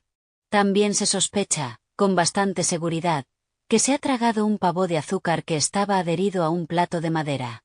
Qué satisfacción cuando se averigua que aquella imputación es falsa. La alegría, el reconocimiento, el entusiasmo son indefinibles. A lo último, habiendo llegado la hora, se van retirando poco a poco los niños, suben los peldaños ligeramente, se meten en su cuarto y la calma renace. Entonces Scrooge, prestando mayor atención, vio que el padre, a cuyo brazo iba tiernamente asida la hija, se sentaba entre ésta y la madre, junto a la chimenea, y no pudo menos de ocurrirse lo que a él también hubiera podido darle el nombre de padre una criatura semejante a aquella, tan graciosa y tan linda, y convertirle en una lozana primavera el triste invierno de su vida. Sus ojos se llenaron de lágrimas. «Bella», dijo el marido volviéndose con una dulce sonrisa hacia su mujer, «esta noche he visto a uno de vuestros antiguos amigos». «¿Quién? ¿No lo adivináis?». Se despertó a causa de un sonoro ronquido. Incorporándose en el lecho trató de recoger sus ideas. No hubo precisión de advertirle que el reloj iba a con acento dar la una. Conoció por sí mismo que recobraba el conocimiento, en el instante crítico de trabar relaciones con el segundo espíritu que debía acudirle por intervención de Jacobo Marley.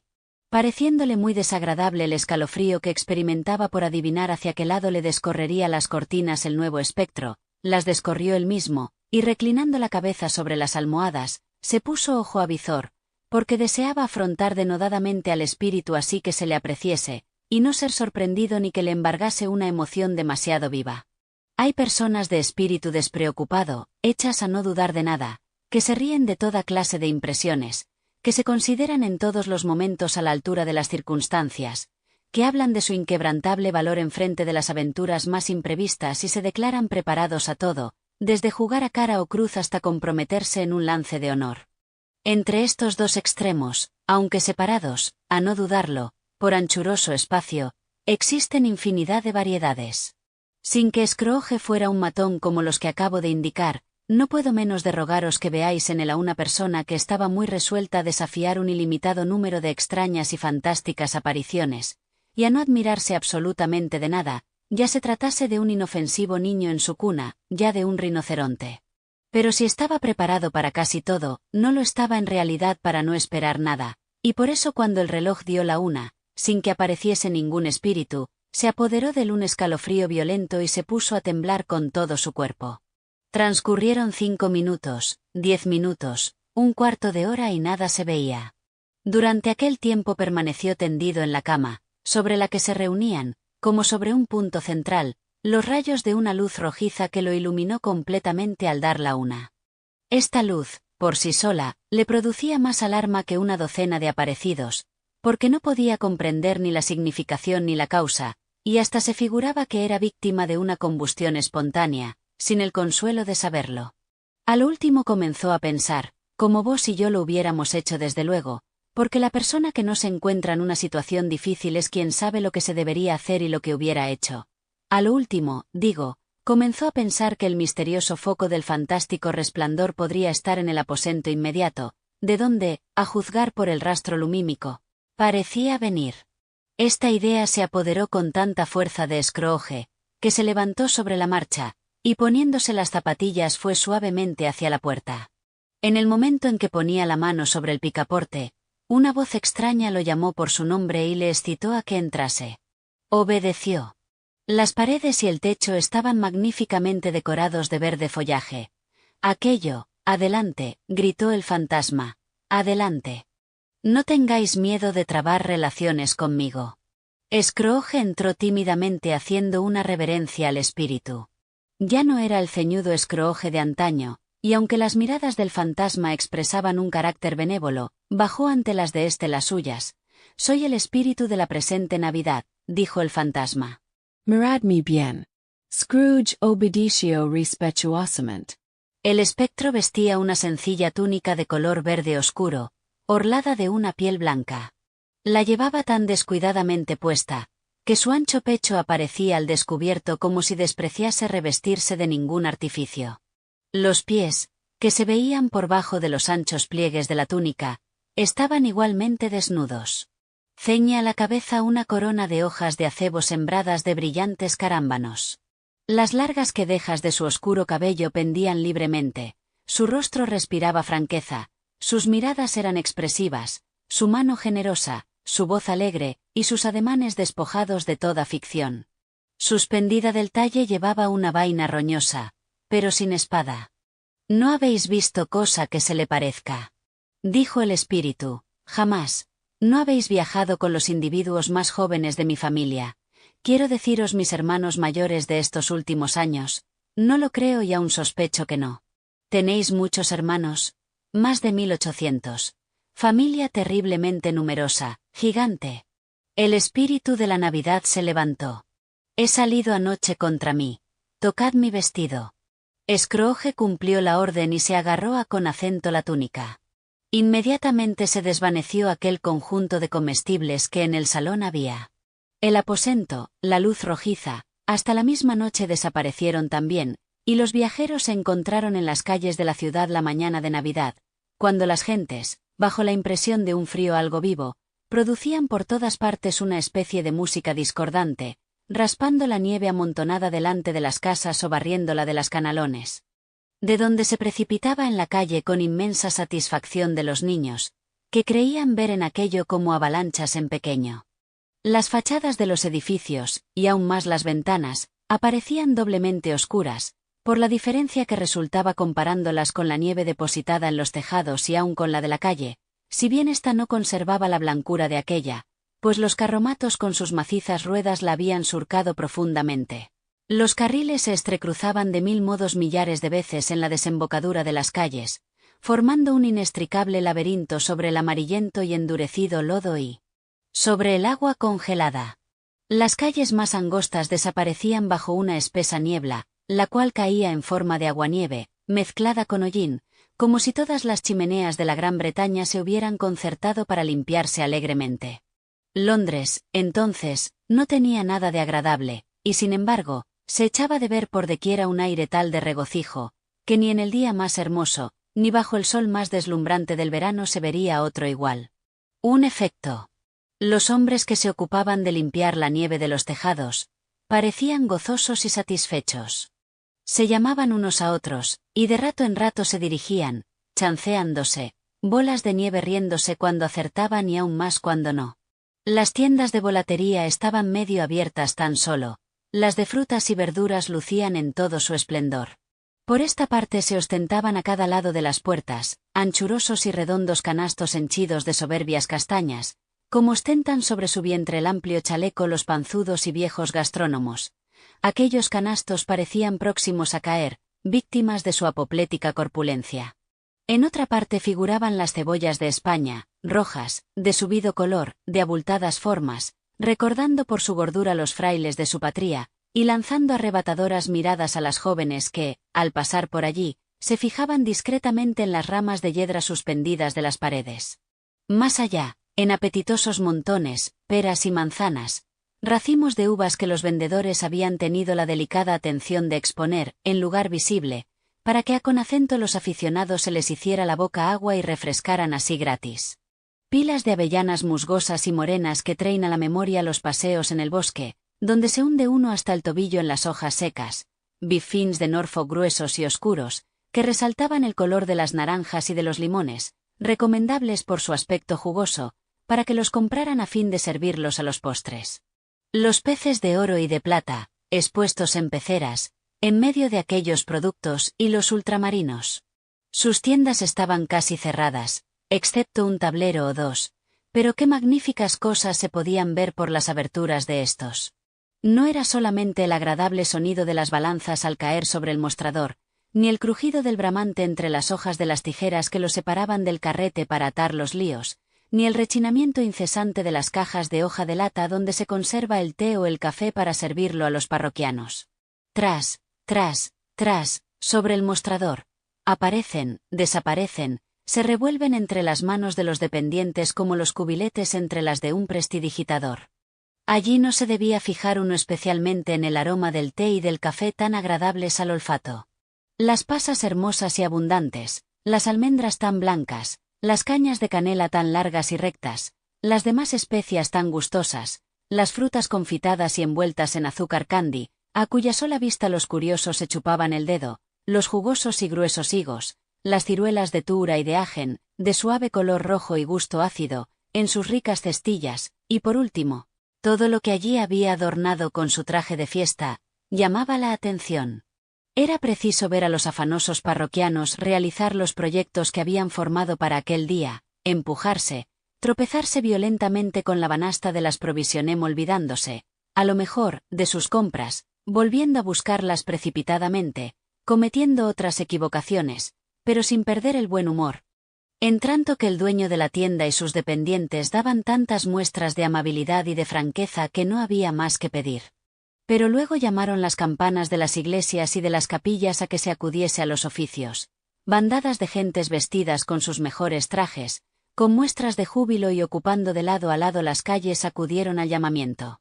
A la vez y desembocando de las callejuelas laterales y de los pasadizos, se dirigieron un gran número de personas a los hornos para que les asaran las comidas. Esto inspiró un interés grandísimo al espíritu, porque situándose con escrooge a la puerta de una tahona, levantaba la tapadera de los platos, a medida que los iban llevando, y como que los regaba de incienso con su antorcha. Antorcha bien extraordinaria en verdad, porque en 2 ocasiones, habiéndose tropezado, un poco bruscamente, algunos de los portadores de comidas, a causa de la prisa que llevaban, dejó caer sobre ellos unas pocas gotas de agua, e inmediatamente los enojados tomaron a risa el fracaso, diciendo que era una vergüenza reñir en Navidad.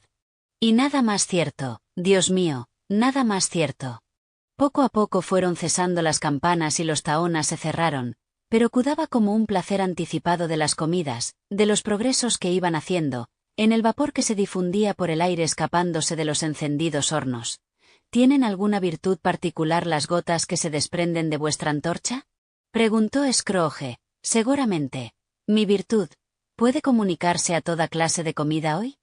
A toda clase de manjar ofrecido de buen corazón y particularmente a las personas más pobres. ¿Y por qué con acento las más pobres? Porque son las que sienten mayor necesidad. Espíritu, dijo Scrooge después de meditar un rato.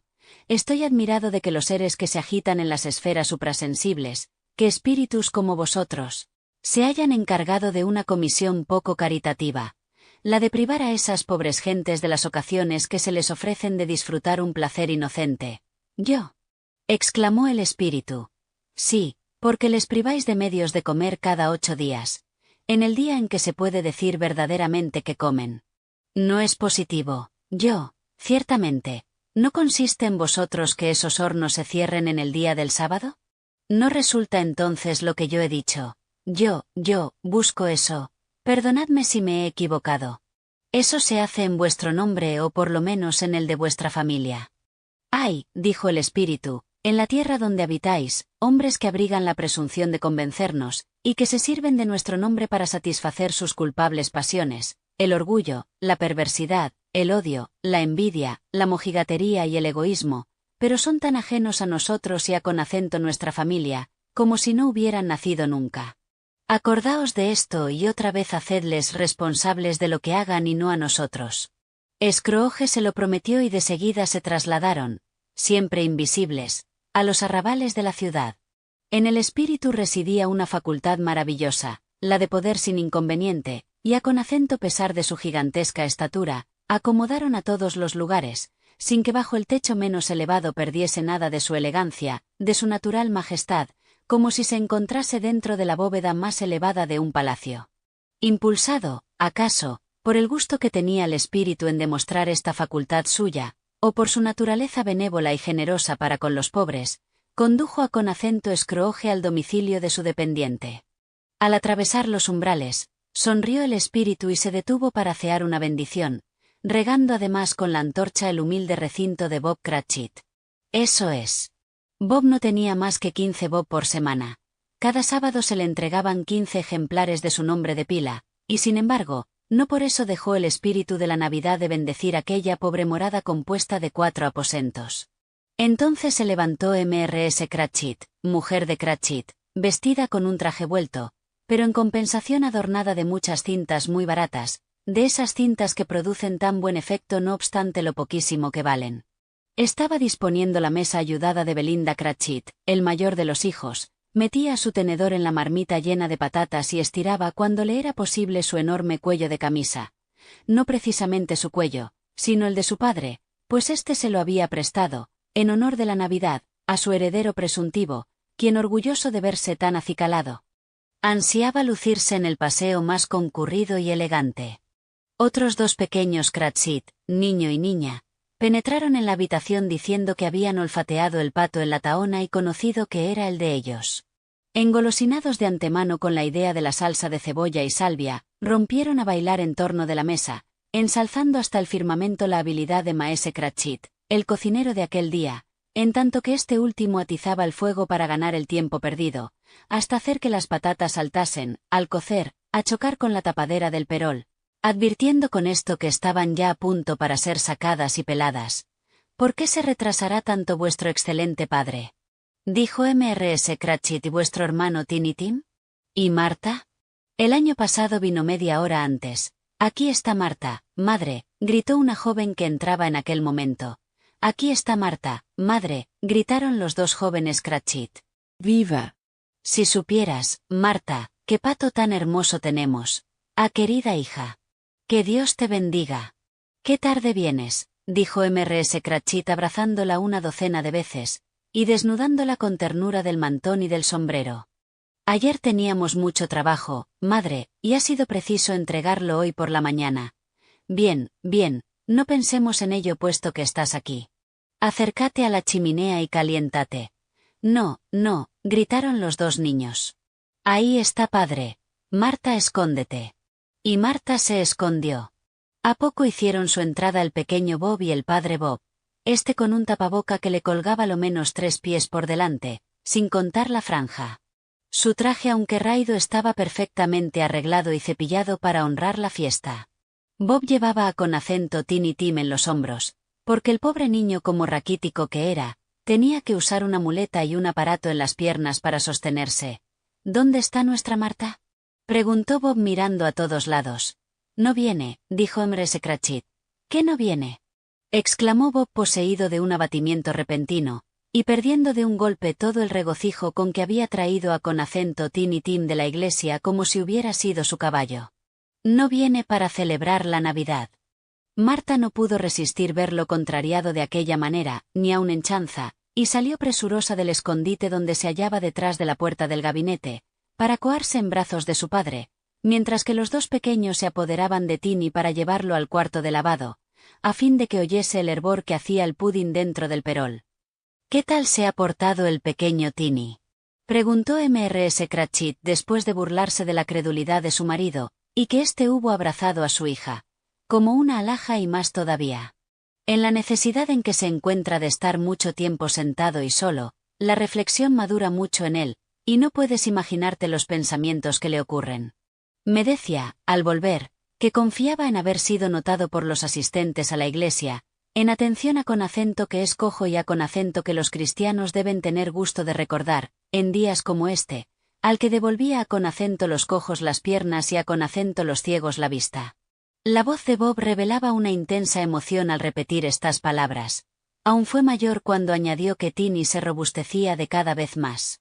Se oyó en esto el ruido que causaba sobre el pavimento la pequeña muleta del niño, el cual entró en compañía de sus dos hermanos. Bob, recogiéndose las mangas, como si pudieran, pobre mozo, gastarse más, compuso, con ginebra y limones, una especie de bebida caliente, después de haberla agitado bien en todos sentidos, mientras que su hijo Pedro y los dos más pequeños, que sabían acudir a todas partes, iban a con acento buscar el pato, con el cual regresaron muy pronto, llevándolo en procesión triunfal. A juzgar por el alboroto que produjo la presentación, se hubiera creído que el pato es la más extraña de las aves, un fenómeno de pluma, con respecto al cual un cisne negro sería una cosa vulgar, y en verdad que tratándose de aquella pobre familia la admiración era muy lógica. Mrs. Cratchit hizo hervir la pringue, preparada con anticipación. El heredero Cratchit majó las patatas con un vigor extraordinario. Miss Belinda azucaró la salsa de manzanas. Marta limpió los platos. Bob hizo sentar a Tiny en uno de los ángulos de la mesa y los Cratchit más pequeños colocaron sillas para todo el mundo, sin olvidarse, por supuesto, de sí mismos, y una vez preparados, se metieron las cucharas en la boca, para no caer en la tentación de pedir del pato antes de que les correspondiera el turno. Por fin llegó el momento de poner los platos, y rezada la bendición, que fue seguida de un silencio general, Mrs. Cratchit, recorriendo cuidadosamente con la vista la hoja del cuchillo de trinchar, se preparó a hundirlo en el cuerpo del pato. Apenas lo hubo hecho, apenas se escapó el relleno por la abertura, un murmullo de satisfacción se levantó por todas partes, y hasta el mismo Tiny, excitado por sus hermanos más pequeños, golpeó con el mango de su cuchillo la mesa y gritó: «¡Hurra! Nunca», dijo Bob, «se había visto un pato igual». Su sabor, su gordura, su bajo precio, lo tierno que estaba, fueron el texto comentado de la admiración universal. Con la salsa de manzanas y el puré de patatas hubo bastante para la comida de todos ellos. Mrs. Cratchit, notando un pequeño resto de hueso, dijo que no se habían podido comer todo el pato. La familia entera estaba satisfecha, particularmente los pequeños Cratchit, ambos llenos, hasta los ojos, de salsa de cebollas.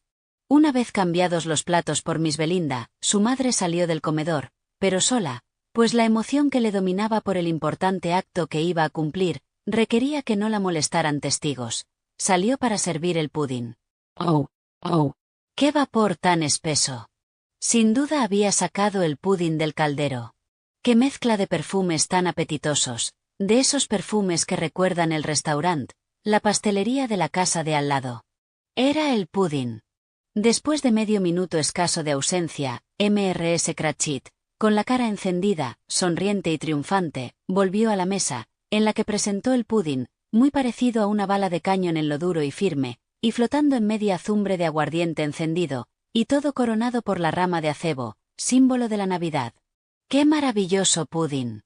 Bob Cratchit dijo, de una manera formal y seria, que lo consideraba como la obra maestra de Mrs. Cratchit desde que se habían casado, a lo que respondió la interesada, que ahora que ya no tenía ese peso sobre el corazón, confesaba las dudas que había tenido, acerca de su tino en echar la harina. Todos experimentaron la necesidad de decir algo, pero ninguno se cuidó, si tuvo tal idea, de decir que era un pudding bien pequeño para tan numerosa familia. Verdaderamente hubiera sido muy feo pensarlo o decirlo. Ningún Cratchit hubiera dejado de sonrojarse de vergüenza. Así que terminó la comida, quitaron los manteles, fue barrida la estancia y reanimada la chimenea. Se probó el grog compuesto por Bob y lo encontraron excelente. Colocaron en la mesa manzanas y naranjas y entró el rescoldo un buen puñado de castañas. A seguida la familia se arregló alrededor de la chimenea, en círculo como decía Cratchit, en vez de semicírculo, y prepararon toda la cristalería de la familia, consistente en 2 vasos y una pequeña taza de servir crema, sin asa. ¿Y esto qué importaba?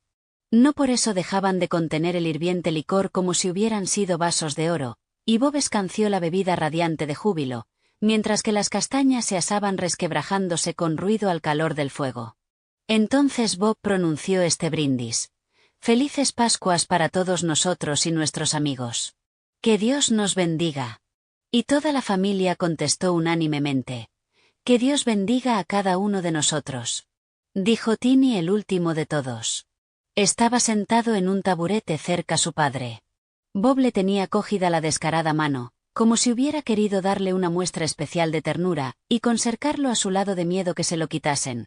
Espíritu, dijo Scrooge con un interés que hasta entonces no había manifestado, decime si Tiny vivirá.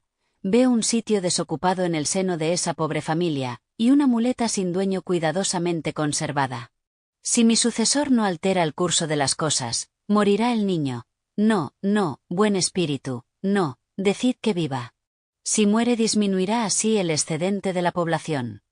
Scrooge bajó la cabeza cuando oyó al espíritu repetir aquellas palabras, y el dolor y el remordimiento se apoderaron de él.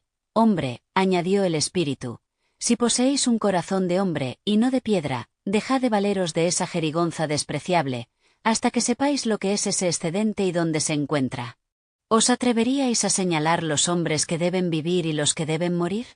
Es muy posible que a con acento los ojos de Dios seáis menos digno de vivir que millones de criaturas semejantes al hijo de ese pobre hombre. Dios mío. Que un insecto oculto entre las hojas diga que hay demasiados insectos vivientes, refiriéndose a sus famélicos hermanos que se revuelcan en el polvo. Scrooge se humilló ante la reprimenda del espíritu, y temblando bajó los ojos. Pronto los levantó oyendo pronunciar su nombre. Ah, Mr. Scrooge. Dijo Bob, bebamos a la salud de él, puesto que le debemos este humilde festín. Buen principal está. Exclamó Mrs. Cratchit roja de cólera. Quisiera verlo acuo para servirle un plato de mi gusto. Buen apetito había de tener para comerlo.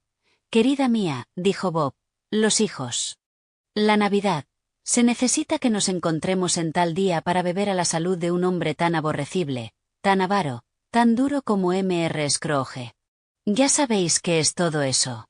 Ninguno lo puede decir mejor que vos, mi pobre marido. Querida mía, insistió dulcemente Bob, el día de Navidad. Beberé a con acento su salud por amor a vos y en honra del día, mas no por él. Le deseo, pues, larga vida, felices Pascuas y dichoso año. He aquí con que dejarlo bien contento, pero lo dudo. Los niños secundaron el brindis, y esto fue lo único que no hicieron de buena gana en aquel día. Tiny bebió el último, pero hubiese dado su brindis por un perro chico. Scrooge era el vampiro de la familia. Su nombre anubló la satisfacción de aquellas personas, pero fue cosa de 5 minutos. Pasados estos y desvanecido el recuerdo de Scrooge, Bob anunció que ya le habían prometido colocar a su hijo mayor con algo más de 5 chelines por semana. Los pequeños Cratchit rieron como locos, pensando que su hermano iba a tomar parte en los negocios, y el interesado miró con aire meditabundo, y por entre los picos del cuello de la camisa, al fuego, como si ya reflexionase acerca de la colocación que daría una renta tan comprometedora. Marta, pobre aprendiz en un establecimiento de modista, refirió la clase de obra que tenía que hacer y las horas que necesitaba trabajar sin descanso, regocijándose con la idea de que al siguiente día podría permanecer más que de costumbre en el lecho. Añadió que acababa de ver a un lord y una condesa, aquel de la misma estatura que Pedro, con lo que éste se levantó tanto el cuello de la camisa, que casi no se le veía la cabeza. Durante la conversación las castañas y el grog circulaban de mano en mano, y Tini cantó una balada relativa a un niño perdido entre las nieves. Tini poseía una vocecita lastimera y lo hizo admirablemente. Por quien soy en todo aquello no había ciertamente nada de aristocrático. Aquella no era una hermosa familia. Ninguno de ellos estaba bien vestido. Tenían los zapatos en mal uso y hasta Pedro hubiera podido con su traje hacer negocio con un ropavejero. Sin embargo, todos eran felices, y vivían en las mejores relaciones, satisfechos de su condición. Cuando Scrooge se separó de ellos se manifestaron más alegres de cada vez, gracias al benéfico influjo de la antorcha del espíritu. Así es que continuó mirándolos hasta que se desvanecieron, y especialmente a Tiny Tim había llegado la noche, oscuro y lóbrega. Mientras Scrooge y el espíritu recorrían las calles, la lumbre chisporroteaba en las cocinas, en los salones, en todas partes, produciendo maravillosos efectos. Aquí la llama vacilante dejaba ver los preparativos de una modesta pero excelente comida de familia, en una estancia que preservaban del frío de la calle por medio de espesos cortinajes de color rojo oscuro. Por allá todos los hijos de la casa, desafiando la temperatura, salían al encuentro de sus hermanas casadas, de sus hermanos, de sus tíos, de sus primos, para anticiparse a saludarlos. Por otras partes los perfiles de los convidados se divisaban a través de los visillos. Una porción de hermosas jóvenes, encapuchadas y calzadas de fuertes zapatos, hablando todas a la vez, se dirigían apresuradamente a casa de su vecina, infeliz del célibe que las viese entonces penetrar en la casa con los semblantes coloreados por el frío. A juzgar por el número de personas que se dirigían a las reuniones, se hubiera podido decir que no quedaba nadie en las casas para dar la bienvenida, pero no sucedía así. En todas partes había amigos que aguardaban con el corazón bien alegre y las chimeneas bien repletas de fuego. Por eso se veía al espíritu arrebatado de entusiasmo, y que descubriendo su ancho pecho y abriendo su dadivosa mano, flotaba por encima de aquella multitud, derramando sobre las gentes su pura y cándida alegría. Hasta los humildes faroleros, acelerándose delante de él, marcando su trabajo con luminosos puntos a lo largo de las calles.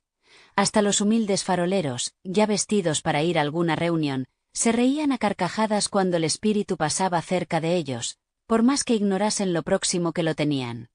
De repente, sin que el espíritu hubiera dicho nada a su compañero, en preparación para tan brusco tránsito, se encontraron en medio de un lugar pantanoso, triste, desierto y sembrado de grandes montones de piedras, como si allí hubiera un cementerio de gigantes.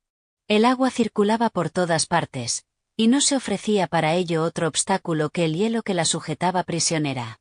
Aquel suelo no producía más que musgo, retama y una hierba mezquina y ruda por el horizonte y en la dirección del oeste. El sol poniente había dejado un rastro de fuego de un rojo vivísimo, que iluminó por un momento aquel lugar de desolación, como si fuese la mirada brillante de un ojo sombrío cuyos párpados se cerrasen poco a poco, hasta que desapareció completamente en la oscuridad de una densa noche. ¿En dónde estamos?, preguntó Scrooge. Estamos donde viven los mineros, los que trabajan en las entrañas de la tierra, contestó el espíritu. Ya me reconocen, mirad. Brilló una luz en la ventana de una pobre choza, y ambos se dirigieron hacia aquel lado. Penetrando a través del muro de piedras y tierra que constituía aquel mísero albergue, vieron una numerosa y alegre reunión en torno de una gran fogata. Un bueno viejo, su mujer, sus hijos, sus nietos y sus bisnietos, estaban congregados allí vestidos con su mejor traje. El viejo, con voz que ya no podía sobreponerse al agudo silbido del viento que soplaba sobre los arenales, cantaba un villancico, y los circunstantes repetían de tiempo en tiempo de estribillo. Cuando ellos cantaban el viejo se sentía reanimado, pero cuando callaban volvía a con acento caer en su debilidad. El espíritu no se detuvo aquí, sino que encargando a Scrooge que agarrara vigorosamente, lo transportó por encima de los pantanos. ¿A dónde? No al mar, me parece. Pues sí, al mar. Scrooge, aterrorizado, observó cómo se desvanecía en la sombra el promontorio más avanzado, el ruido de las olas embravecidas y rugientes que corrían a estrellarse con el fragor del trueno en las cavernas que habían socavado, como si en el exceso de su ira el mar tratase de minar la tierra, le ensordeció. Edificado sobre una desnuda roca que apenas salía a flor de agua, y azotado furiosamente por las olas durante todo el año, se levantaba a mucha distancia de tierra un faro solitario. En el basamento se acumulaban multitud de plantas marinas, y el pájaro de las tempestades, nacido acaso de los vientos como las algas de las aguas, revoloteaba en torno de la torre como las olas sobre que se mecía.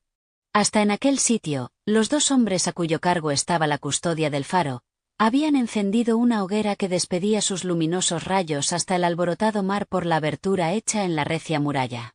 Dándose un apretón con sus callosas manos, por encima de la mesa a la cual estaban sentados, se deseaban felices Pascuas brindando con grog, el más viejo, de cutis apergaminado y lleno de costurones, como esas figuras esculpidas en la proa de los antiguos buques, entonó con voz ronca un canto salvaje que tenía mucho de las ráfagas tempestuosas. El espectro seguía siempre sobre el mar sombrío y turbulento. Siempre, siempre, hasta que en su rápida marcha, lejos ya, muy lejos de tierra como le dijo Scrooge, descendió a un buque, colocándose cerca del timonero a veces, otras del vigilante a proa, otras de los oficiales de guardia, visitando todas estas fantásticas figuras en los varios sitios a donde debían acudir. Todos ellos tarareaban una canción alusiva al día, pensaban en la Navidad, recordaban a sus compañeros otras de que habían disfrutado, contando siempre con volver al seno de sus familias. Todos a bordo, despiertos o dormidos, buenos o malos, habían estado más cariñosos entre sí que durante el resto del año. Todos se habían comunicado sus alegrías, todos se habían acordado de sus parientes o amigos, esperando que éstos se acordasen también. Scrooge quedó altamente sorprendido de que mientras estaba atento al estribor del huracán, y se perdían abstracciones acerca de lo solemne de semejante viaje, a través de la oscuridad, por encima de aquellos espantosos abismos, cuyas profundidades son secretos tan impenetrables como el de la muerte, llegara a con acento sus oídos una ruidosa carcajada. Pero su sorpresa fue mayor al advertir que aquella carcajada procedía de su sobrino, el cual se hallaba en un salón perfectamente iluminado, limpio, con buen fuego y en compañía del espíritu, que lanzaba sobre el alegre joven miradas llenas de dulzura y de benevolencia. Si os sucede, por una casualidad poco probable, que os encontréis con un hombre que sepa reír de mejor gana que el sobrino de Scrooge, os digo que desearía trabar relaciones con él. Hacedme el favor de presentármelo y entablaré amistad. Por una dichosa, justa y noble compensación en las cosas del mundo, aunque las enfermedades y los pesares son contagiosos, lo es más la risa y el buen humor. Mientras el sobrino de Scrooge se reía, según he indicado, apretándose los ijares e imprimiendo a su cara las muecas más extravagantes, la sobrina de Scrooge, sobrina por afinidad, se reía de tan buena gana como su marido. Los amigos que con ellos estaban no hacían menos y acompañaban en la risa a más y mejor. Bajo palabra de honor, os aseguro, decía el sobrino, que ha proferido la palabra, que la Navidad es una tontería, e indudablemente esa era su convicción. Tanto más vergonzoso para él. Dijo la mujer indignada. Por eso me gustan las mujeres, no hacen nada con acento medias, todo lo toman por lo serio. La sobrina de Scrooge era bonita, excesivamente bonita, con su encantador rostro, con su aire sencillo y cándido, con su arrebatadora boquita hecha para ser besada, y que indudablemente lo era a menudo, con sus mejillas llenas de pequeños hoyuelos, con sus ojos, los más expresivos que pueden verse en fisonomía de mujer, en una palabra. Su belleza tenía tal vez algo de provocativa, pero revelando que se hallaba dispuesta a dar una satisfacción, sí. Satisfacción completa. Es muy chusco ese hombre, dijo el sobrino de Scrooge. En verdad, podría hacerse más simpático, pero como sus defectos constituyen su propio castigo, nada tengo que decir en contra de eso. Creo que es muy opulento, Federico, dijo la sobrina. A lo menos eso me habéis dicho. ¿Qué importa su riqueza, mi querida amiga? Replicó el marido. Para maldita la cosa que le sirve. Ni aun para hacer bien a nadie, ni a sí mismo. Ni siquiera tiene la satisfacción de pensar, ja, que nosotros nos hemos de aprovechar pronto de ella. Ni aun con eso puedo sufrirlo, continuó la sobrina, a cuya opinión se adhirieron sus hermanas y las demás señoras concurrentes. pues yo soy más tolerante. Me aflijo por él, y nunca le desearé mal aunque tenga gana, porque quien padece de sus genialidades y de su mal humor es él y solo él. Y lo que digo no es porque se le haya puesto en la cabeza rehusar mi convite, pues al fin, de aceptarlo, se hubiera encontrado con una comida detestable. ¿De veras? Pues yo creo que se ha perdido una buena comida, exclamó su mujer interrumpiéndola. Los convidados fueron de la misma opinión, y necesariamente eran personas muy autorizadas para decirlo, porque acababan de saborearla. Me alegro de saberlo, repuso el sobrino de Scrooge, porque no tengo mucha confianza en el talento de estas jóvenes caseras. ¿Qué opine Tope? Tape tenía los ojos puestos en una de las cuñaditas de Scrooge, y respondió que un célibe era un miserable paria con acento quien no le asistía el derecho de emitir opinión sobre tal materia, a cuyas palabras la cuñada del sobrino de Scrooge, aquella joven tan regordetilla que veía un extremo con pañoleta de encajes, no la que lleva un ramo de rosas, se puso sofocada. Seguid lo que estabais diciendo, Federico, dijo su mujer dando unas palmadas. Nunca acaba lo que ha comenzado. ¡Qué ridículo es eso! El sobrino de Scrooge soltó la carcajada de nuevo, y como era imposible librarse del contagio, aunque la joven regordeta trataba de hacerlo poniéndose a con acento aspirar el frasco de sales, todos siguieron el ejemplo del joven. Me proponía únicamente decir, que mi tío presentándome tan mala cara, y negándose a venir con nosotros, ha perdido algunos momentos de placer que le hubieran venido muy bien. Indudablemente se ha privado de una compañía mucho más agradable que sus pensamientos, que un mostrador húmedo y que sus polvorientas habitaciones. Esto no quita para que todos los años le invite de la misma manera, plázcale o no, porque tengo lástima de él. Dueño es, si así le parece, de burlarse de la Navidad, pero no podré menos de formar buena opinión de mí, cuando me vea presentarme a él todos los años, diciéndole con mi acostumbrado buen humor, mi querido tío, ¿qué tal os va? Si esto pudiera inspirarle la idea de aumentar el sueldo de su dependiente hasta 44 libras esterlinas, se habría conseguido algo. No sé, pero se me figura que ayer lo ha quebrantado. Al oír aquello todos los concurrentes se rieron, pareciéndoles que era sobrada pretensión la de haber conseguido quebrantar a Scrooge. Pero como el sobrino era de bellísimo genio, y no se cuidaba de saber por qué se reían con tal que se rieran, aún los animó haciendo circular las botellas. Que Scrooge le pidió encarecidamente como un niño, que, un nuevo juego, espíritu, un nuevo juego. Media hora nada más. Tratábase del juego conocido con el nombre de sí y no. El sobrino de Scrooge debía tener un pensamiento, y los demás la obligación de adivinarlo. A las preguntas que le hacían él no contestaba más que sí o no. La granizada de interrogatorios a con acento que lo sujetaron, fue causa de que hiciese muchas indicaciones, que pensaba en un animal, que era un animal vivo, adusto y salvaje, un animal que rugía y gruñía en varias ocasiones, que otras veces hablaba, que residía en Londres, que se paseaba por las calles, que no lo enseñaban por dinero, que no iba sujeto con cordón, que no estaba en una casa de fieras ni destinado al matadero, y que no era ni un caballo, ni un asno, ni una vaca, ni un toro, ni un tigre, ni un perro, ni un cerdo, ni un gato, ni un oso. A cada pregunta que la Haitian aquel tunant de sobrino daba a reír, y tan grandes eran avisos los hechizos, que se vea obligado a levantarse para patir de gusto. Por fin la cuñada regordetilla, riéndose a con acento más no poder, exclamó, lo he adivinado, Federico, ya sé lo que es. ¿Qué es? Es vuestro tío Scrooge. Efectivamente había acertado.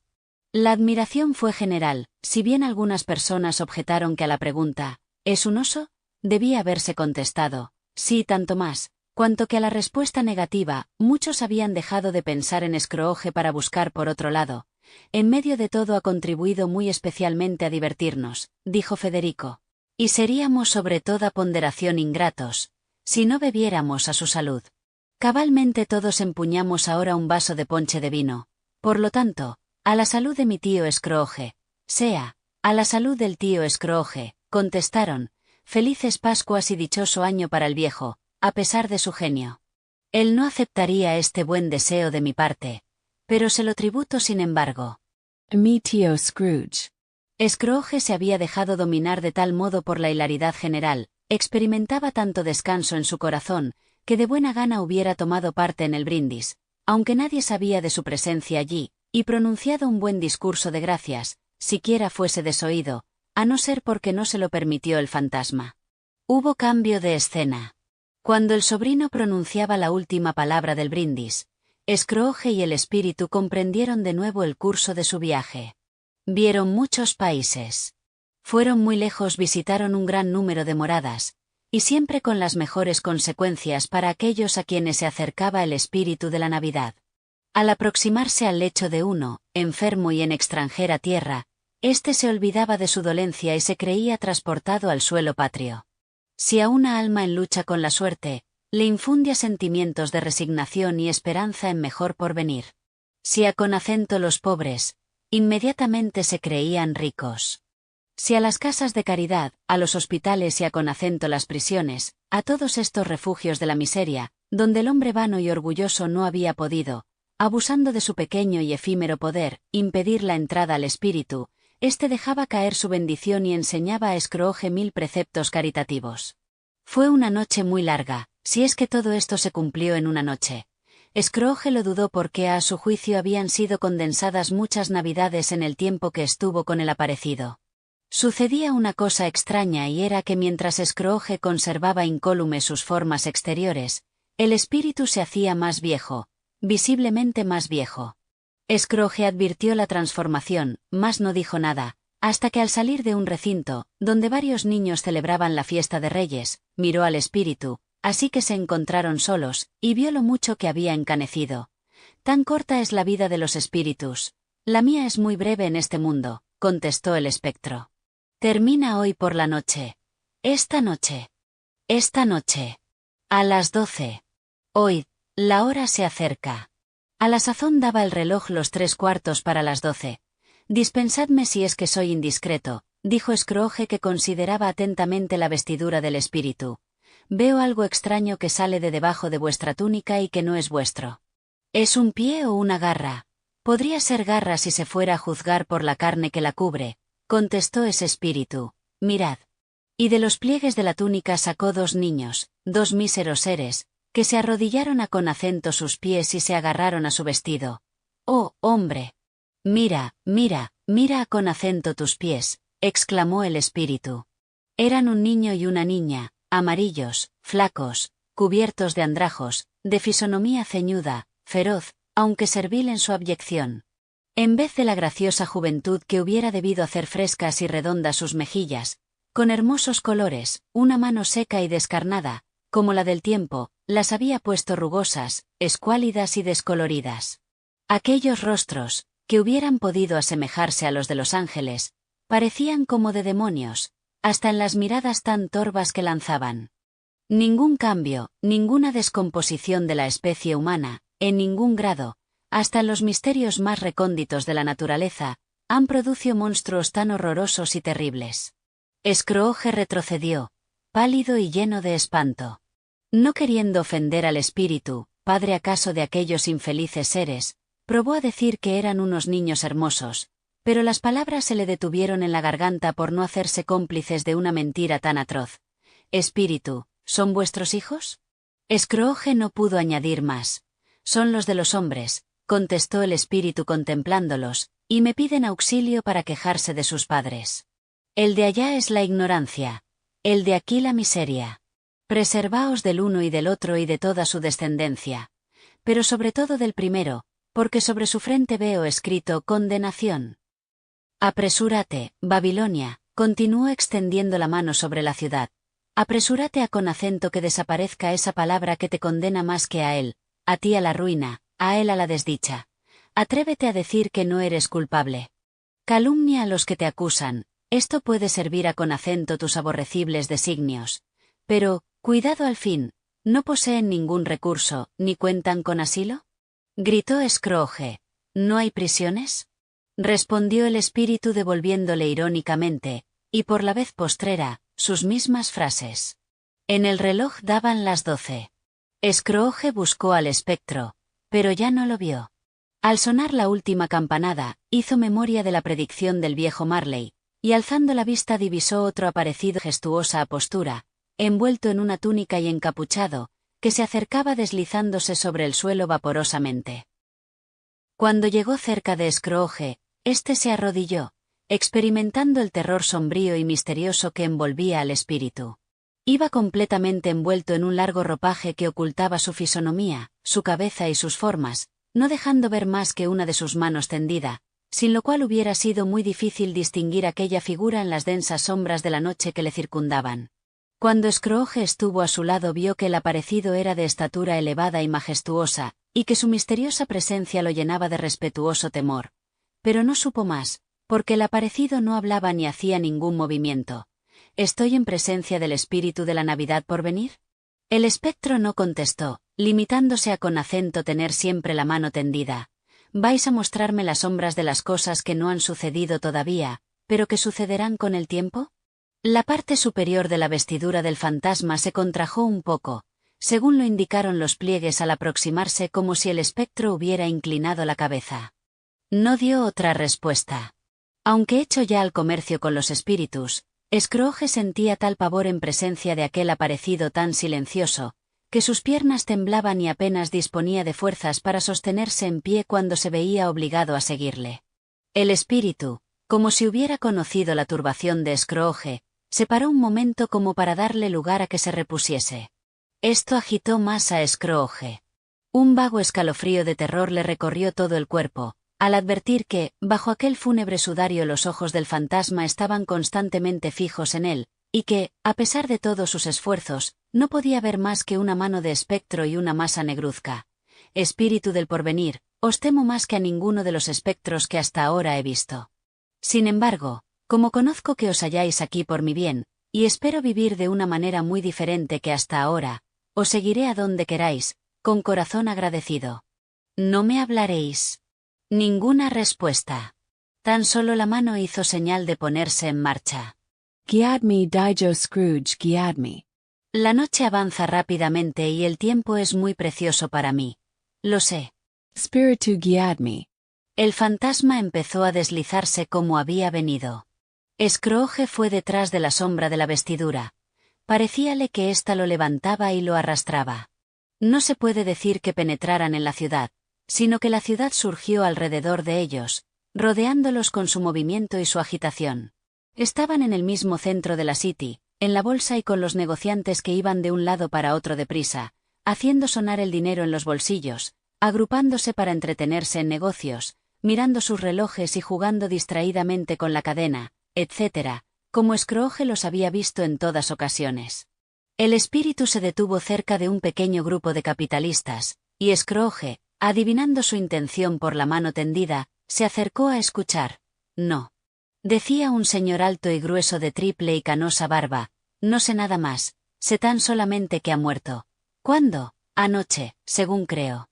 ¿Cómo y de qué ha muerto? Preguntó otro señor tomando una provisión de tabaco de una enorme tabaquera. Yo me figuraba que no se moriría nunca. Dios solo lo sabe, dijo el primero bostezando. ¿Qué ha hecho de su dinero? Preguntó otro señor de rubicunda faz, que ostentaba en la punta de la nariz una enorme lupia colgante como el moco de un pavo. No lo sé, contestó el hombre de la triple barba, bostezando de nuevo. Tal vez lo haya dejado con acento su sociedad. De todas suertes no es a mí a quien lo ha dejado. He aquí lo único que sé. Esta chanza fue recibida con una carcajada general. Es probable, continuó él mismo, que las sillas para los funerales no le cuesten nada, así como tampoco los coches, pues juro que no conozco a nadie que esté dispuesto a ir a semejante entierro. Si fuéramos nosotros sin que nos convidaran, me es indiferente con tal que haya refresco, dijo el de la lupia. Yo quiero que me den de comer por ese trabajo. Ya veo, dijo el primer interlocutor, que soy más desinteresado que todos los presentes. Yo no iría porque me regalaran guantes negros, pues no los gasto, ni pro que me dieran de comer, pues no lo acostumbro en tales casos, pero si como alguno quisiera acompañarme. Adiós, señores. Hasta la vista. El grupo se deshizo para constituir otros. Scrooge conocía a todos aquellos señores, y miró al espíritu para pedirle una explicación acerca de lo que acababan de decir. El espíritu se dirigió a otra calle, y mostró con el dedo dos individuos que se saludaban. Scrooge escuchó en la esperanza de descifrar aquel enigma. También los conocía. Eran dos negociantes ricos, muy considerados y en cuya estimación creía estar bajo el punto de vista de los negocios, pero sencilla y puramente de los negocios. ¿Cómo está VD? Bien, ¿y vos? Bien, gracias. Parece que el viejo Gobseck ha dado ya sus cuentas. Me lo han dicho. Hace frío. Es verdad, PSCH. Como de la estación, como de Navidad. Supongo que no patináis. No, tengo otras cosas en que pensar. Buenos días. Ni una palabra más. Así se encontraron, así se hablaron, y así se separaron. A Scrooge le pareció, al principio, chocante que el espíritu atribuyese tanta importancia a conversaciones aparentemente tan triviales, pero convencido de que debían encerrar algún sentido oculto, empezó a discurrir sobre cuál sería este, según todas las probabilidades. Era difícil que se refiriesen a la muerte de su antiguo socio Marley. A lo menos no parecía verosímil, porque el fallecimiento era suceso ya ocurrido, y el espectro ejercía jurisdicción sobre lo porvenir. Pero tampoco adivinaba quién pudiera ser la persona del conocida, a la cual cupiese aplicar el acontecimiento. Sin embargo, íntimamente persuadido de que cualquiera que fuese la persona, debía encerrarse en aquello alguna lección correspondiente a él y para su bien, determinó fijarse y recoger las palabras que oyese y las cosas que presenciase, y particularmente observar con la más escrupulosa atención su propia imagen cuando se le apareciese. Penetrado de que la vista de ella le proporcionaría la llave del enigma haciéndole la solución fácil. Se buscó pues en aquel lugar, pero había alguien que ocupaba su sitio, el puesto a con acento que más afección tenía, y aunque el reloj indicaba la hora a con acento que él iba, por lo común, a la bolsa, no vio a nadie que se le pareciese en el gran número de personas que se apresuraban a entrar. Aquello le sorprendió poco, porque como desde sus primeras visiones había formado el propósito de cambiar de vida, se figuraba que su ausencia era prueba de haber puesta en ejecución sus planes. El viejo tendero removió el fuego con una barra de hierro rota, procedente de una barandilla de mientras que de este modo cumplía con los deberes de la hospitalidad. La mujer que había hablado la primera, dejó su paquete en el suelo, y se sentó con aire negligente en un taburete, colocando los codos sobre las rodillas, y lanzando una mirada de desafío a los otros dos concurrentes. Bueno. ¿Qué tenemos? ¿Qué hay, señora Dilber? Dijo encarándose con la otra. Todas tenemos el derecho de pensar en nosotros mismos. ¿Ha hecho otra cosa él durante su vida? En verdad, dio la lavandera, ninguno tanto como él, pues bueno, entonces no tenéis necesidad de estaros ahí, abriendo de tal modo los ojos, como si os dominara el miedo. Somos lobos de una camada, de seguro, exclamaron la Dilber y el saltatumbas. En ese convencimiento estamos, pues no hay más que decir, estamos como queremos. No hay que buscar 3 pies al gato. Y luego vaya un mal. ¿A quién se le causa perjuicio con esas fruslerías? De seguro que no es al muerto. Oh, en verdad que no. Dijo riéndose la Dilber. Si quería guardarlos ese tío roñoso para después de su fallecimiento, continuó la mujer, ¿por qué no ha hecho como los demás? No necesitaba más que haber llamado a una enfermera para que lo cuidase, en vez de morirse en un rincón abandonado como un perro. Es la pura verdad, ratificó la Dilber. Tiene lo que merece. Hubiera querido que el lance no le saliera tan barato, continuó la primera mujer. Os aseguro que a estar en mi mano no hubiera perdido la ocasión de coger algo más. Desliad el paquete, tendero, y decid francamente lo que vale. No tengo reparo en que lo vean. Los tres sabíamos antes de penetrar aquí la clase de negocios que hacemos. No hay ningún mal en ello. Pero se entabló un pugilato de cortesía. Los amigos de aquella mujer no quisieron, por delicadeza, que fuese la primera, y el hombre del traje negro tuvo la primacía en desatar su lío. No guardaba mucho. Un sello o dos, un lapicero, 2 gemelos de camisa, un alfiler de muy poco valor, esto era todo. Los objetos fueron examinados minuciosamente por el viejo tendero, quien iba marcando en la pared con una tiza la cantidad que pensaba dar por cada uno de ellos. Terminado el examen hizo la suma. He ahí, dijo, lo que valen. No daría ni 3/4 más aunque me tostaran a fuego lento. ¿Qué hay después de esto? Tacabla veza la Dilber. Enseñó sábanas, servilletas, un traje, 2 cucharillas de plata de forma antigua, unas tenacillas para el azúcar y algunas botas. El tendero hizo la cuenta como antes. Siempre pago de más a las señoras. Es una de mis debilidades, y por eso me arruino, dijo el tendero. He ahí vuestra cuenta. Si me pedís un cuarto más y entramos en cuestión, me desdiré, y rebajaré algo del primer propósito que he tenido. Ahora desliad mi paquete, dijo la primera mujer. El tendero se arrodilló para mayor comodidad, y deshaciendo una porción de nudos, sacó del lío una gruesa y pesada pieza de seda oscura. ¿Qué es esto?, preguntó. Son cortinas de cama. Sí, contestó riendo la mujer e inclinando el cuerpo sobre sus cruzados brazos. Cortinas de cama. No es posible que las hayas quitado, con anillos y todo, mientras que él estaba todavía en la cama, observó el tendero. Sí, ¿por qué no? Entonces has nacido para ser rica y lo serás. Te aseguro que no vacilaré en echar mano sobre cualquier cosa tratándose de ese hombre. Te lo aseguro, amigo, ratificó con la mayor sangre fría. Ahora cuidado que no caiga aceite sobre los cobertores. ¿Los cobertores? ¿De él?, preguntó el tendero. ¿De quién habían de ser? Tienes miedo de que se constipe por haberle despojado de ellos. Pero confío en que no habrá muerto de alguna enfermedad contagiosa.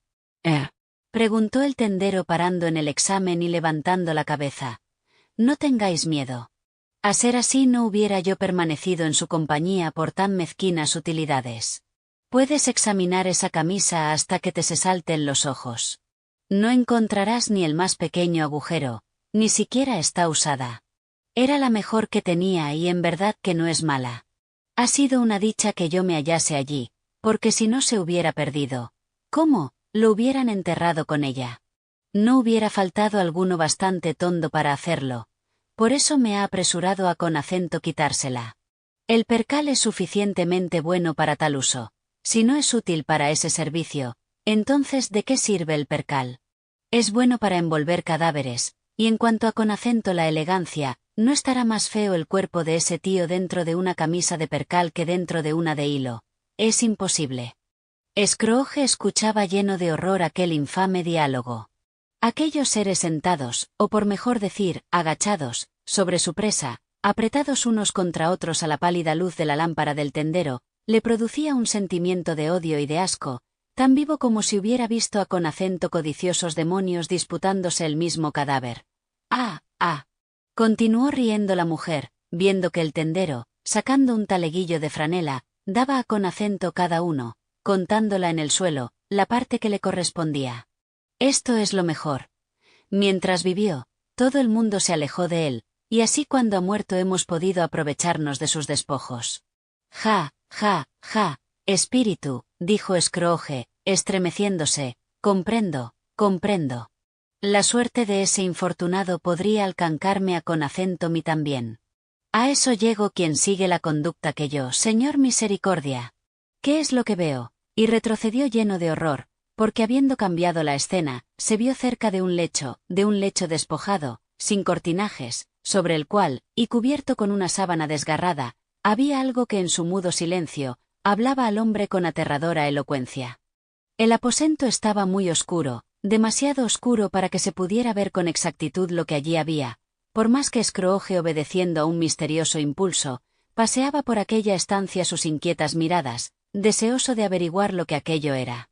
Una luz pálida que venía del exterior, alumbraba directamente el lecho donde yacía el muerto, robado, abandonado por todo el mundo, junto al cual no lloraba nadie, ni rezaba nadie. Scrooge miró al aparecido, cuya mano fatal señalaba a la cabeza del cadáver. El sudario había sido puesto tan descuidadamente, que hubiera bastado el más pequeño movimiento de su cuerpo para descubrirle la cara. Scrooge advirtió lo fácil que era hacerlo, y aún lo intentó, pero no se encontró con vigor para ello. Oh fría, fría, terrible, espantosa muerte. Tú puedes levantar aquí tus altares y rodearlos de todos los horrores que tienes a mano, porque estos son tus dominios. Pero cuando se trata de una persona querida y estimada, ni uno de sus cabellos puede servir para que ostentes tus tremebundas enseñanzas, ni hacer odioso ninguno de los rasgos del muerto. Y no es que entonces no caiga su mano pesadamente si lo quieres así, no es que el corazón no deje de latir, pero aquella mano fue en otro tiempo dadivosa y leal, aquel corazón animoso y honrado, un verdadero corazón de hombre hiere, despiadada muerte. Harás brotar de la herida del muerto las generosas acciones de éste, la honra de su efímera vida, el retoño de su existencia imperecedera. Ninguna voz pronunció al oído de Scrooge estas palabras, y sin embargo, él las oyó al contemplar al lecho. Si éste pudiera revivir, reflexionaba Scrooge, ¿qué diría ahora de sus pesados propósitos? Que la avaricia, la dureza del corazón, el afán de lucro laudables propósitos le habían conducido a una triste muerte. Ahí yace en esta mansión tan sombría y desierta. No hay ni un hombre, ni una mujer, ni un niño que puedan decir, fue bueno para mí en tal circunstancia, yo lo seré ahora para él en memoria de su beneficio. Solo turbaban aquel glacial silencio un gato que arañaba en la puerta, y el ruido de las ratas que bajo la piedra de la chimenea roían algo. ¿Qué iban a con acento buscar en aquella habitación mortuoria? ¿Por qué demostraban tanta avidez y tanta excitación? Scrooge no se atrevió a pensar. Espíritu, dijo, este sitio es verdaderamente espantoso.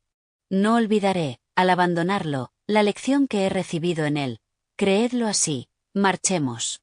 El aparecido continuaba señalándole la cabeza del cadáver. Os comprendo, y lo haría como me encontrara con fuerzas para ellos, mas no las tengo. El fantasma lo miró entonces con mayor fijeza. Si hay alguna persona en la ciudad que experimente alguna emoción penosa a consecuencia de la muerte de ese hombre, dijo Scrooge con mortal agonía, mostrádmela, espíritu. Os conjuro a ello. El fantasma extendió un momento su negra vestidura por encima de él y recogiéndola después, le presentó una sala iluminada por la luz del día, donde se encontraban una madre y sus hijos. Esperaba a alguien llena de impaciencia y de inquietud, porque no hacía más que ir de un lado a otro de la habitación, estremeciéndose al más pequeño ruido, mirando por la ventana o al reloj, haciendo por coser para distraerse, y pudiendo sufrir apenas la voz de sus hijos que jugaban. Por fin oyó el aldabonazo tan esperado y fue a abrir. Era su marido, hombre aún joven, pero de fisonomía ajada por los sufrimientos, si bien entonces revestía un aspecto particular como de amarga satisfacción que le produjera vergüenza y que tratara de reprimir. Tomó asiento para comer lo que su esposa le había guardado junto al fuego, y cuando ella le preguntó, al cabo de rato de silencio, con desmayado acento, ¿qué noticias él no quería responder? ¿Son buenas o malas? Insistió ella, malas. ¿Estamos completamente arruinados? No, Carolina, todavía queda una esperanza, si él se ablanda. En ocurriendo tal milagro se puede esperar todo. No puede enternecerse, ha muerto. Aquella mujer era una criatura dulce y resignada. No había más que verla para reconocerlo desde luego, y sin embargo, al oír la noticia, no pudo menos de bendecir en lo profundo de su alma con acento Dios y aun de decir lo que pensaba. Después se arrepintió y demandó gracia por su malvada idea, mas el primer arranque fue el espontáneo. Lo que me dijo aquella mujer medio borracha, de quien os he hablado, a propósito de la tentativa que hice para verle y conseguir del un nuevo plazo era cierto, no era una evasiva para ocultarme la verdad. No solamente estaba enfermo, sino moribundo.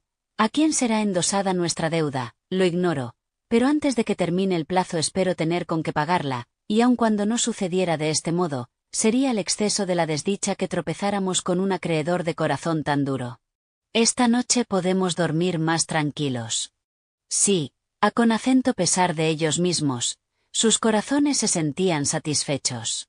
Los niños, que se habían agrupado cerca de sus padres para oír aquella conversación de la que nada comprendían, manifestaban en sus rostros estar más alegres. La muerte de aquel hombre devolvía un poco de felicidad a una familia. La única emoción que el fallecimiento había causado era una emoción de placer. Espíritu, dijo Scrooge, hacedme ver una escena de ternura íntimamente ligada con la idea de la muerte, porque si no aquella estancia tan sombría que me habéis presentado, estará siempre presente en mi memoria. El aparecido lo condujo por diferentes calles, y con acento medida que adelantaban, Scrooge iba mirando a todos lados con la esperanza de contemplar su imagen, pero no la vio. Entraron en la habitación de Bob Cratchit, la misma que Scrooge había visitado antes, y allí encontraron a la madre y a sus hijos sentados alrededor del fuego.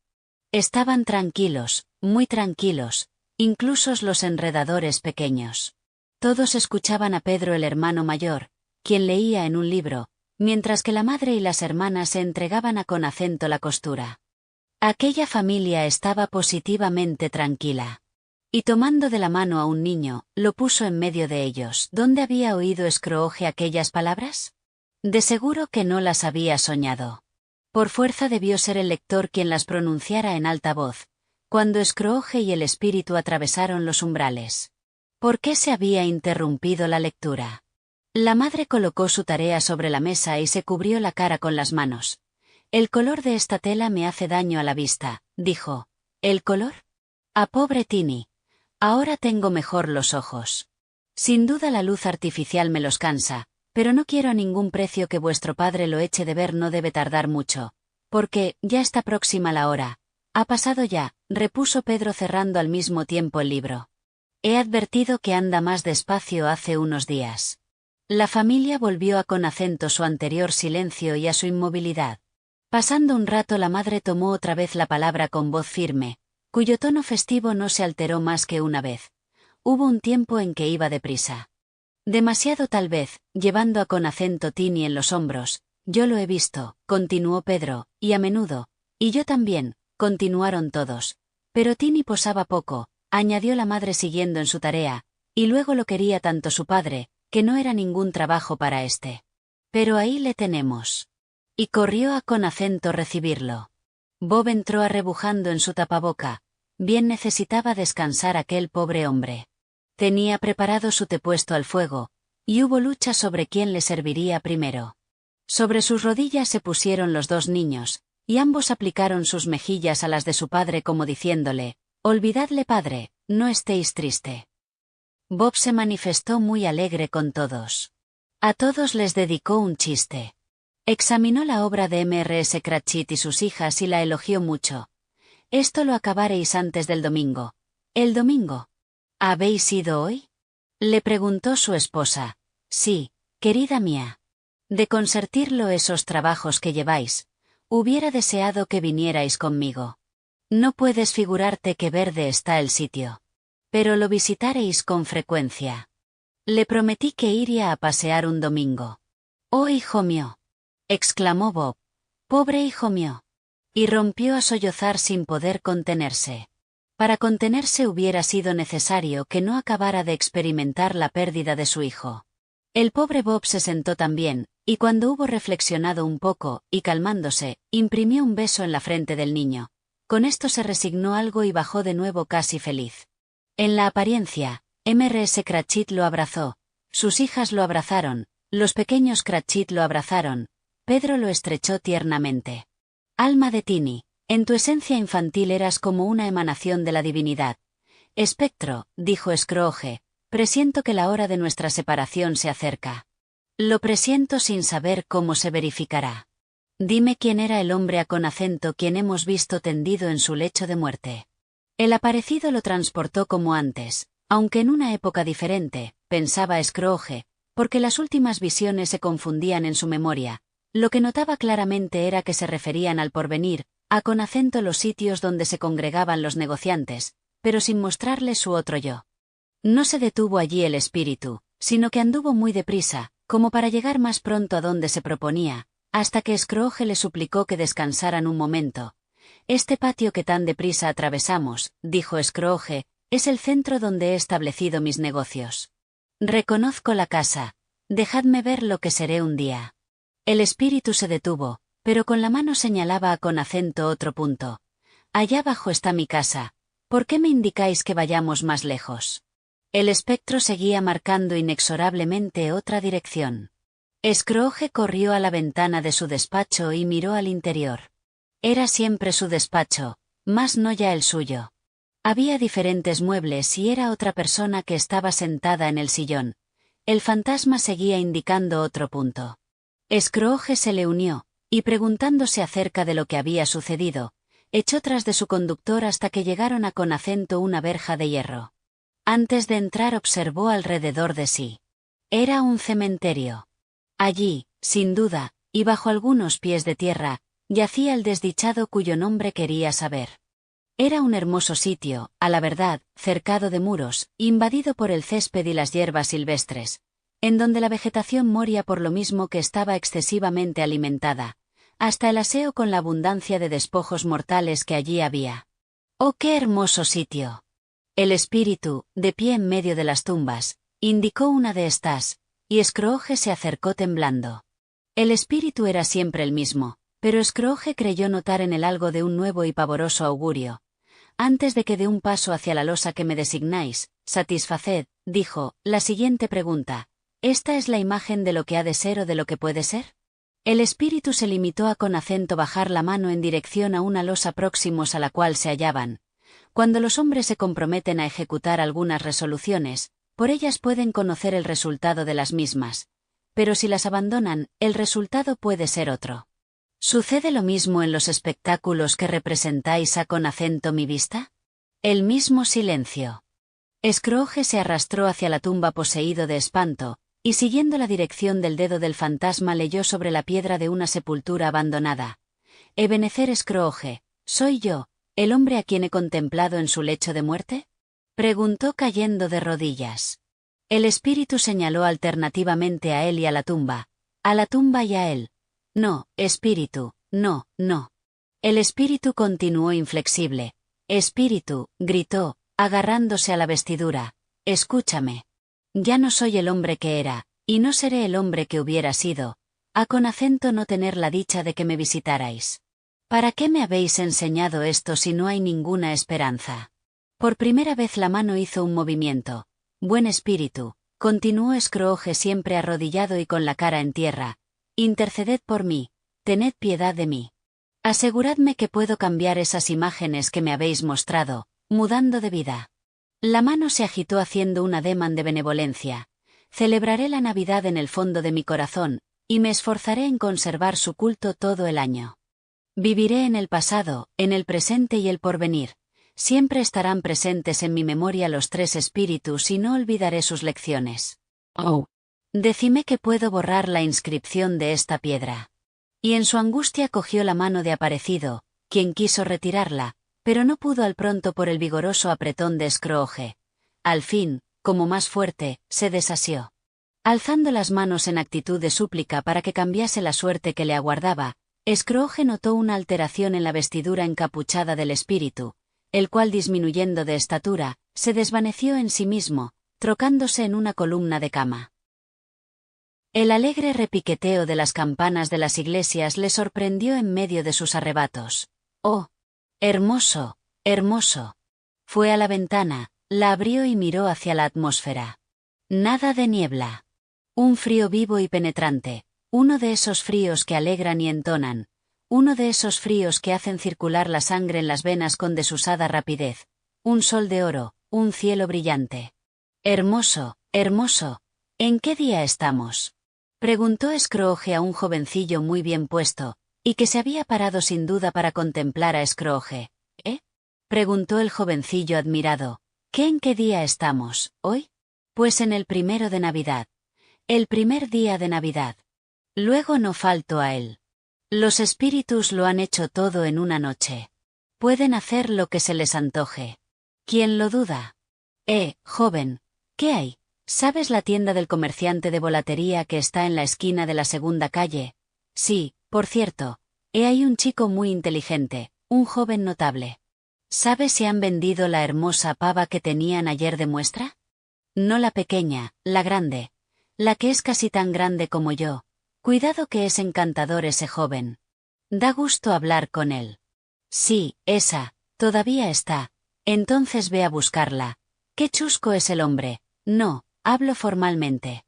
Ve a comprarla, y di que me la traigan. Yo les daré las señas de la casa a donde han de llevarla.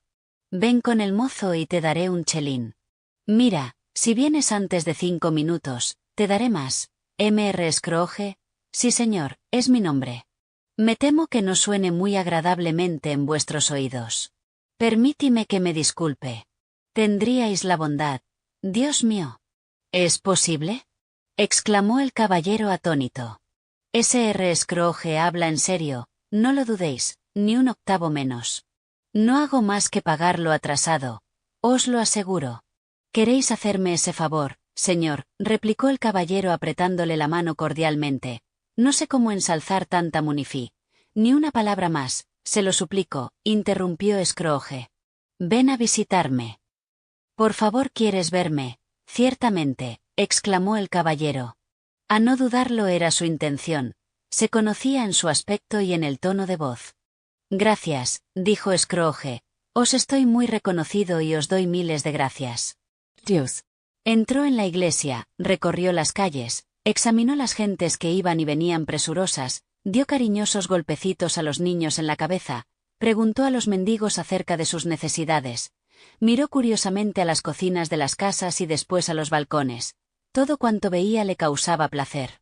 Nunca hubiera creído que un sencillo paseo, una cosa de nada, le reportara tanta dicha. Después de mediodía se dirigió a casa de su sobrino.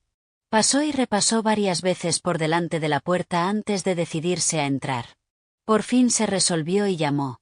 ¿Está el señor en casa, hermosa joven? Preguntó Scrooge a la criada. Pues señor, es una real hembra. Sí, señor. ¿Dónde se halla, prenda? En el comedor, con la señora. Si queréis os conduciré. Gracias. Me conoce, repuso Scrooge acercándose a la puerta del comedor. Voy a entrar. Abrió el picaporte suavemente y asomó la cabeza por la puerta.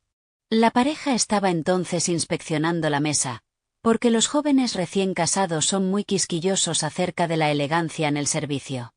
Quieren cerciorarse de que todo al principio tuvo el propósito de sacudir a su principal, de cogerle por el cuello y de pedir socorro a los transeúntes para que le pusieran una camisa de fuerza. Felices Pascuas, Bob, dijo Scrooge con aire muy formal y dándole golpecitos en la espalda, de modo que el favorecido ya no tuvo dudas. Felices Pascuas, Bob, mi honrado compañero. Tanto más felices cuanto que nunca os las he deseado. Voy a aumentaros el sueldo y a proteger a vuestra laboriosa familia. Hoy, después de mediodía discutiremos acerca de nuestros negocios delante de un vaso de ponche. Encended las 2 chimeneas, y antes de que empecéis vuestro trabajo iré a comprar una espuerta nueva para el carbón. Scrooge cumplió todo lo que había prometido, pero aún hizo más, mucho más que cumplirlo. Para Tiny, que no murió, fue como un segundo padre, se hizo tan buen amigo, tan buen amo, tan buen hombre. Como el que más podía serlo en la vieja City o en otro cualquier punto. Algunas personas se rieron de esta transformación, pero él no se cuidó de ello, porque sabía perfectamente que en este mundo no ha sucedido nada de bueno que al principio no haya causado la risa de ciertas gentes. Puesto que tal clase de personas han de ser ciegas necesariamente, vale más que su enfermedad se manifieste por las muecas que hacen a fuerza de reír, que no de otra manera menos agradable. Él también se reía, y en esto paraba toda su venganza. Con los espíritus no tuvo más trato, pero sí mucho con los hombres. Se cuidaba de sus amigos y de su familia, y durante el año no hacía más que disponerse para celebrar la Navidad, en lo que nadie le ganaba. Todo el mundo le hacía esta justicia: hagamos porque digan lo mismo de vosotros y de mí, de todos nosotros, y exclamemos como Tiny. Que Dios nos bendiga. Fin de la historia. Gracias por llegar hasta el final. No dudes en darle dedito arriba, suscribirte, compartir y comentar para que otras personas conozcan esta hermosa historia de Navidad. Con María Madre. Como Reina Protectora y Abogada nuestra. Dios te bendiga. Feliz Navidad y un venturoso y próspero nuevo año.